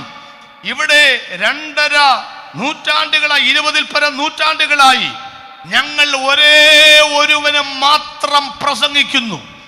ഒറ്റ ഒരുവനെ ഞങ്ങൾ പ്രസംഗിക്കുന്നുള്ളൂ. പ്രസംഗിക്കുന്ന പ്രസംഗകര് മാറി വന്നാലും ഞങ്ങളുടെ സ്ഥാനാർത്ഥിക്ക് ഒരിക്കലും മാറ്റമില്ല. ഇന്ന് രാത്രി ഞങ്ങൾ അവതരിപ്പിക്കട്ടെ. ഒരുത്തന്റെ മതിൽ ഞങ്ങൾ എഴുതാതെ, സ്വന്തം മതിൽ ഞങ്ങൾ ബൈബിൾ വാക്യം എഴുതിയിട്ട് മായ്ച്ചു കളഞ്ഞ വീരന്മാരാണല്ലോ ഇവിടെയുള്ളവര്. ഞങ്ങൾ മതിലിലല്ല മശിഹയുടെ നാമം എഴുതിയിരിക്കുന്നത്. അത് നിങ്ങൾ കാണാനും വായിക്കുവാനാ. ഞങ്ങളുടെ ഊർജം എന്ന് പറയുന്നത് ഒരുത്തന്റെയും മതിലിൽ പാതിരാത്രി പത്തികിലെ കുമ്മായം നീട്ടിയെടുത്തെഴുതാതെ അനുഭവങ്ങൾ ചാലിച്ചുകൊണ്ട് ക്രൂശിലെ തങ്കച്ചോര കൊണ്ട് ഞങ്ങളുടെ നെഞ്ചിനകത്ത് എഴുതിയൊരു നാമമുണ്ട്. ആ നാമമാണ് യേശുക്രിസ്തുവിന്റെ നാമം. ഒരു ഇടിവെട്ടിപ്പെയ്യുന്ന ഇടവപ്പാതിക്കും തുള്ളിക്കൊരുകുടം പെയ്യുന്ന തുലാവർഷത്തിനും ഇതിനകത്തെഴുതിയ നാമത്തെ മായ്ക്കാൻ കഴിയില്ല. ആരാധനാലയങ്ങൾ പൂട്ടാൻ ആവശ്യപ്പെട്ടാലും എന്തെല്ലാം പ്രതിസന്ധി ഉണ്ടായാലും ചങ്കിനകത്ത് കൂടുകൂട്ടിയ ദൈവത്തെ പടിയിറക്കാൻ ഒരു സർക്കാരിനും കഴിയില്ല. അകപ്പണത്തിൽ കൂടുകൂട്ടിയ യേശുവിന്റെ നാമത്തിന്റെ പ്രസക്തി മനസ്സിലാക്കിയവരുണ്ടെങ്കിൽ ആ നിസ്തുല്യമായ നാമത്തെ ഒന്ന് കരമടിച്ചോ ഇന്ന് രാത്രി പറ. അവനൊപ്പം പറയാൻ ഒരാളില്ല എന്ന് പറയുക. വിഷയത്തിന് നേതാവിന് മാറ്റമില്ല. ഞങ്ങൾക്കൊന്നും നേതാവിന് ഒരു മാറ്റമില്ല. ഞങ്ങൾക്ക് ചർച്ചയില്ല. വോട്ട് നേതാവിന് മാറ്റമില്ല. വിഷയത്തിന് മാറ്റമുണ്ടോ? ഇന്ന വിഷയത്തിന് മാറ്റം. മഴ വരാൻ പോകുന്നു, മഴ വരാൻ പോകുന്നു. വേറെ എന്നാ വിഷയം? പാലാങ്കരക്കാർ ചോദിച്ചു, നോഹ അപ്പച്ച എന്തോ വരാൻ പോകുന്നു? മഴ വരാൻ പോകുന്നു. മഴ അപ്പച്ചൻ കണ്ടിട്ടുണ്ടോ? കണ്ടിട്ടില്ല. എന്നതാ ഈ സാധനം? ആർക്കറിയാം? അന്ന് വരെ മഞ്ഞ് പൊങ്ങി, ആ പദമൊന്നും എനിക്ക് മനസ്സിലായിട്ടില്ല. മഞ്ഞ് പൊങ്ങിയാണ് ഭൂമിയെ നനച്ചുകൊണ്ടിരുന്നതല്ലേ വായിച്ചിട്ടുള്ളത്. കണ്ടിട്ടില്ലാത്തൊരു കാര്യം ഇത്രയും കൊല്ലം ശക്തമായി പ്രസംഗിക്കാൻ കാരണം എന്താ അപ്പച്ച? അതുകൊണ്ടല്ലേ നോഹയെ ആളുകൾ കളിയാക്കിയത്. വേദവികാരം കവിതയ്ക്കകത്ത് മഹാകവി KV സൈമ്യൂൽ സാറിന്റെ വാചകം എങ്ങനെയാ? നോഹ പ്രസംഗിച്ചപ്പം പറഞ്ഞു, തലയുടെ സ്ക്രൂ 1-2 ഇളകിയിട്ടുണ്ട്. എണ്ണ തേച്ചു കുളി 2-3 ഭംഗിയായി ചെയ്തിടുകിൽ കുറെയൊക്കെ മാറുമേ ചൊറപറാ പറച്ചിലും പറയലും. മനുഷ്യനായാൽ മണ്ടയിൽ തലച്ചോറ് വേണ്ടേ, വല്ല ഗുണ്ടാമണ്ടിയെ ഒപ്പിച്ചിടുമെന്നാണ് ഇയാൾ. സത്യം. നമ്മളെയും ആളുകൾ അങ്ങനല്ലേ പറയുന്നത്. വട്ടന്മാരെന്നല്ലേ പറയുന്നത്, ഭ്രാന്തന്മാരെന്നല്ലേ പറയുന്നത്. ആണ്ടെ കൈകൊട്ടി പാണി നടക്കുന്ന കുറേ എണ്ണം മേളിലോട്ട് പോകും, അല്ലാത്തവർ താഴോട്ട് പോകും. ഇത്രയും വലിയ പള്ളിയും പകിട്ടും പത്രാസും നിങ്ങൾക്ക് എന്നാ പറ്റി? വട്ടം എന്നല്ലേ പറയുന്നേ. നമ്മുടെ മട്ടും മാതിരിയും കണ്ട വട്ടല്ലേ. ഉച്ചയ്ക്ക് ഒരു പെങ്കൊച്ച് വെള്ളം കോരാൻ വരുന്നു, ശമരിയ സ്ത്രീ. എന്നിട്ട് അവൾ ആ പാത്രം അവിടെ വെച്ചു. വല്ല കാര്യമുണ്ടോ? ആ പാത്രം ആക്രിക്കടയെ കൊണ്ടുകൊടുത്താൽ 145 രൂപ കിട്ടത്തില്ലയോ? ആ പാത്രം അവിടെ വെച്ചിട്ട് രക്ഷയുടെ പാനപാത്രം എടുത്തു. ആര് കാണുന്നു? എന്നിട്ടൊരു കവലെ ചെന്ന് ഒറ്റയ്ക്കൊരു പെങ്കൊച്ച് പ്രസംഗിക്കണമെങ്കിൽ വട്ടല്ലേ അച്ഛാ? നാട്ടുകാരി ചോദിച്ചു, 14 എന്തോ വെളിവുകേടായോ? അവള് പറഞ്ഞു, ഇല്ലച്ചാ, ഇപ്പോഴാ വെളിപ്പാട് കിട്ടിയത്. ഇത് വെളിപ്പാടല്ല, വെളിവുകേടല്ല, ഇത് വെളിപ്പാടാണെന്ന്. നിങ്ങൾ പറയുന്ന സ്വർഗം നിങ്ങൾ കണ്ടിട്ടുണ്ടോ? ഇല്ല. യേശുവിനെ കണ്ടിട്ടുണ്ടോ? ഇല്ല. നരകം കണ്ടിട്ടുണ്ടോ? ഇല്ല. പിന്നെ ഇത്ര ധൈര്യത്തോടെ നിങ്ങൾ യേശുവിന്റെ വരവും സ്വർഗരാജ്യവും പ്രസംഗിക്കുന്ന കാര്യം എന്താ? നോഹയുടെ മറുപടി, ഇത് കാഴ്ചയാലല്ല വിശ്വാസത്താലാ ഞങ്ങൾ പ്രസംഗിക്കുന്നത്. അവര് ചോദിച്ചു, അപ്പച്ചാ വിശ്വാസമൊക്കെ കൊള്ളാം, കടലിൽ നിന്നും 65 മൈൽ ദൂരത്തിലാണ് പെട്ടകം പണിത് വെച്ചിരിക്കുന്നത്. അറിയാമോ? 65 മൈൽ ദൂരം. പെട്ടകത്തിന്റെ പണി അറ്റകുറ്റം തീർന്നതാണോ എന്നറിയാൻ മഴയെങ്ങാനും പെയ്തില്ലെങ്കിൽ നീറ്റിലിറക്കണ്ടേ? നീറ്റിലിറക്കാൻ ആര് ചോദിച്ചുകൊണ്ട് പോകും? യൂണിയൻകാരെ വിളിച്ചാൽ വരുമോ? നോക്കുകൂലി, ഇരിപ്പ് കൂലി, ആവശ്യപ്പെടുന്ന കൂലി, അട്ടിമറി കൂലി, ഇതെല്ലാം കൂടെ കൊടുത്തുണ്ട് 10 പൈസ ഗതിയില്ലാത്ത നോഹാപ്പച്ചൻ വിളിച്ച് അവർ പെട്ടെന്ന് നോക്കാൻ വരുമോ? യൂണിയൻകാർ വന്ന് ചൊറിഞ്ഞ, അപ്പച്ച ഒരു ബഹുമാനമൊക്കെ ഉണ്ട്, മഴ പെയ്തില്ലെങ്കിൽ ഈ സാധനം ചുമക്കാൻ ഞങ്ങളെ വിളിച്ചേക്കരുത്, ഞങ്ങള് വരത്തില്ല. അപ്പച്ചൻ പറഞ്ഞു, നിന്നെ വിളിക്കത്തില്ലടാ മോനെ. ഈ വെള്ളമുണ്ടല്ലോ, നീ പറയുന്ന 65 മൈൽ ദൂരെ കിടക്കുന്ന വെള്ളമുണ്ടല്ലോ, അത് ഇവിടെ വരും. എങ്ങനെ ശാസ്ത്രീയമായി വരുമെന്നൊന്നും പറയാൻ അപ്പച്ചൻ അറിയത്തില്ല, പക്ഷെ ഞങ്ങൾക്കറിയാം. കടലിൽ കിടക്കുന്ന വെള്ളത്തെ നീരാവിയായി പൊക്കിയെടുത്ത് കാർമേഘത്തിന്റെ മറവിൽ ഒളിപ്പിച്ചു നിർത്തി ഒരു വടതിക്കാറ്റും തെന്നിക്കാറ്റും ചുഴലിക്കാറ്റും കൊടുങ്കാറ്റും വേണ്ടി വന്നാൽ നമ്മുടെ സ്വന്തം കാറ്റായ ഈശാനമൂലം കാറ്റും അടിപ്പിച്ച് ആകാശത്തിന്റെ കിളിവാതിലുകൾ തുറന്ന് 40 രാവും 40 പകലും നിർത്താതെ മഴ പെയ്യിക്കാൻ ദൈവം ശക്തനാണെന്നും അങ്ങനെ തുള്ളിക്കൊരുകുടം പെയ്യുമ്പോൾ താഴ്വര വെള്ളം കൊണ്ട് നിറയുമെന്നും എന്റെ പെട്ടകം ഉയർന്ന് ആരരാത്തിന്റെ മുകളിലെത്തുമെന്നും നോഹ വിശ്വാസത്താൽ പ്രഖ്യാപിച്ചതുപോലെ ഇന്ന് രാത്രി ഞങ്ങൾ ഉറപ്പിച്ചു പറയുന്നു, ഞങ്ങൾ പറയുന്നതേ സംഭവിക്കൂ. കർത്താവുതാൻ ഗംഭീരനാദത്തോടും പ്രധാന ദൂതന്റെ ശബ്ദത്തോടും ദൈവത്തിന്റെ കാഹളത്ത് സ്വർഗ്ഗത്തിൽ ഇറങ്ങി വരും. ഈ പെട്ടകം ദൈവസഭയ്ക്ക് നിഴലാണ്. ഈ പെട്ടകം ക്രിസ്തുവിന് നിഴലാണ്. ഗോവർമരം മുറിച്ചത് താഴ്വരയിൽ, അതിന് പ്ലാൻ ചെയ്തത് താഴ്വരയിൽ, പെൻസിൽ കൊണ്ടും പേന കൊണ്ടും വരച്ചതും കുറിച്ചതും താഴ്വരയിൽ, ഈർച്ചവാൾ കൊണ്ട് അറുത്തത് താഴ്വരയിൽ, ആശാരി ചവിട്ടിപ്പിടിച്ചിരുന്ന താഴ്വരയിൽ, അതിന് കിടത്തയുണ്ടാക്കിയ താഴ്വരയിൽ, ആണി തറച്ചത് താഴ്വരയിൽ, സകല പങ്കപ്പാടുകളും മർദ്ദനമുറകളും താഴ്വരയിൽ. പക്ഷേ പെട്ടകം ഉറച്ചത് താഴ്വരയിൽ അല്ല, ഉയരത്തിലാണ്. ക്രിസ്തുവിനും ദൈവസഭയ്ക്കും നിന്നയുള്ളത് ഈ പാലാങ്കരയിൽ, രോഗമുള്ളത് ഈ മൺകൂടാരത്തിനകത്ത്, അപമാനവും ആക്ഷേപങ്ങളുമുള്ളത് ഈ ചങ്കിനകത്ത്. പക്ഷെ ഞങ്ങൾ ഉറയ്ക്കുന്നത് പാലാങ്കരയിലല്ല, ഞങ്ങൾ ഉറയ്ക്കുന്ന കേരളത്തിന്റെ മണ്ണിലല്ല, ഞങ്ങൾ ഉറക്കുന്ന ഏഷ്യ ഭൂഖണ്ഡത്തിലല്ല. ഒരുത്തനും കയ്യെത്തിപ്പിടിക്കുവാൻ കഴിയാത്ത ആരാധനയുടെ മുകളിൽ ദൈവസഭയെ ഉറപ്പിക്കാമെന്ന് വാക്ക് പറഞ്ഞ ദൈവത്തെ വിശ്വസിക്കുന്നവർ കരമൊന്ന് ചേർത്തടിച്ചിട്ട് പറയണം, ആമേൻ. കർത്താവായ യേശുവേ വരണമേ.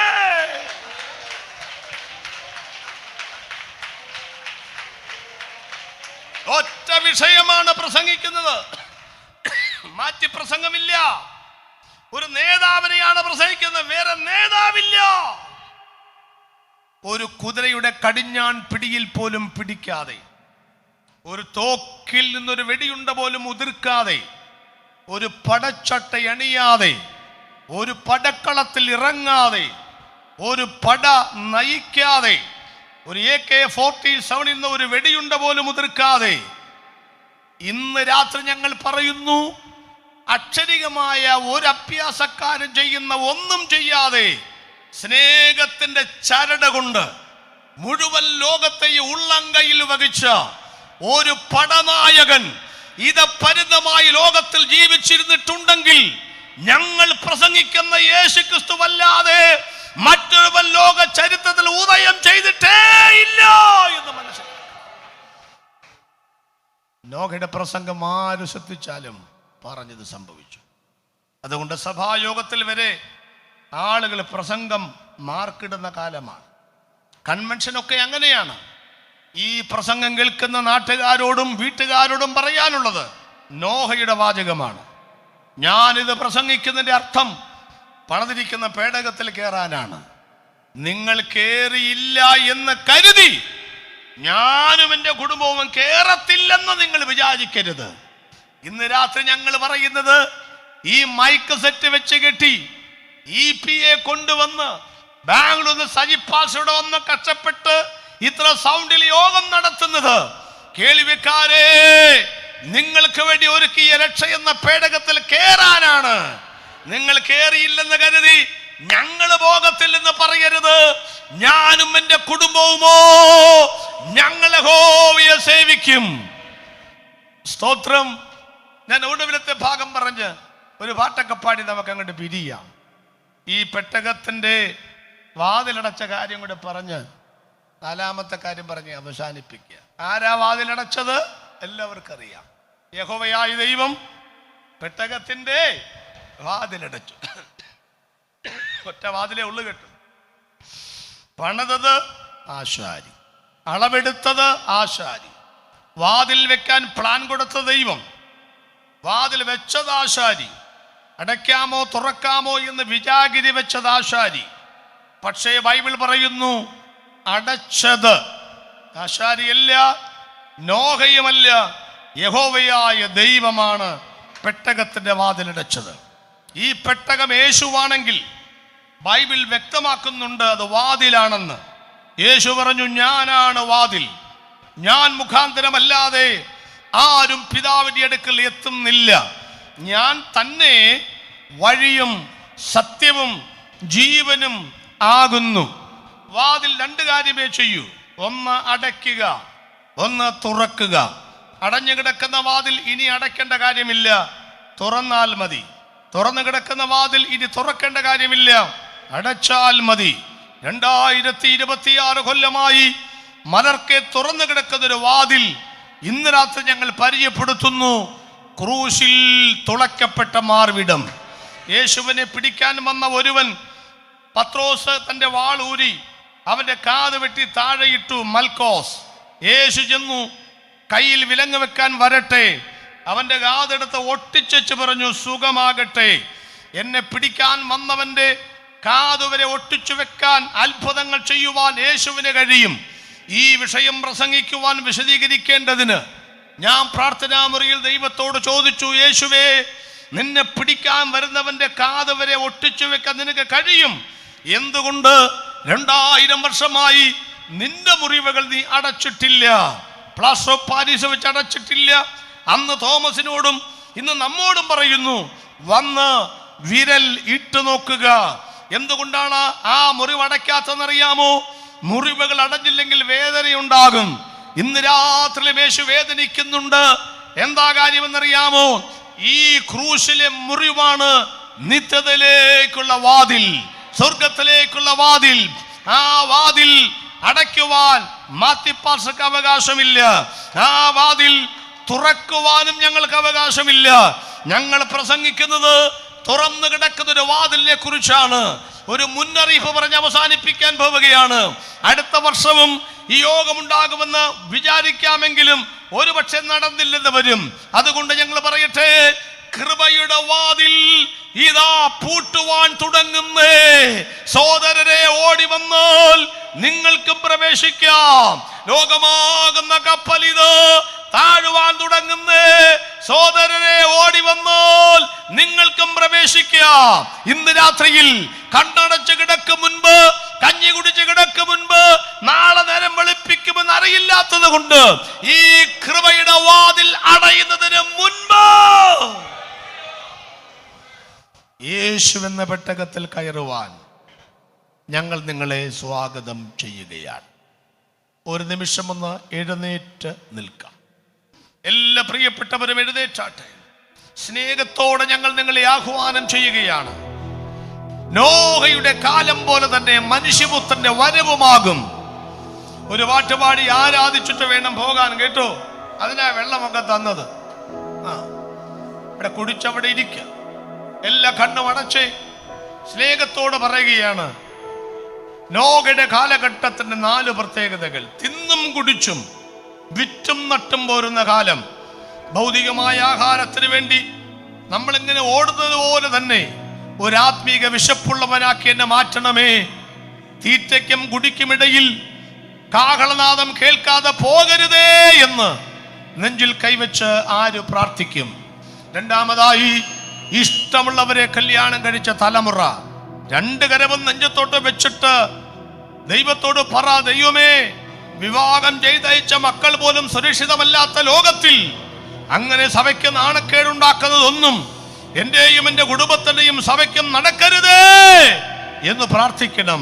മൂന്നാമതായി, ഈ പ്രസംഗം ആരും അംഗീകരിച്ചില്ല. അതുകൊണ്ട് കർത്താവേ, അന്ത്യകാലത്ത് കേൾക്കുന്ന ദൈവത്തിന്റെ വചനങ്ങൾ സ്വീകരിക്കുവാൻ കഴിയുന്ന മനസ്സ് തരണമേ എന്ന് പ്രാർത്ഥിക്കണം.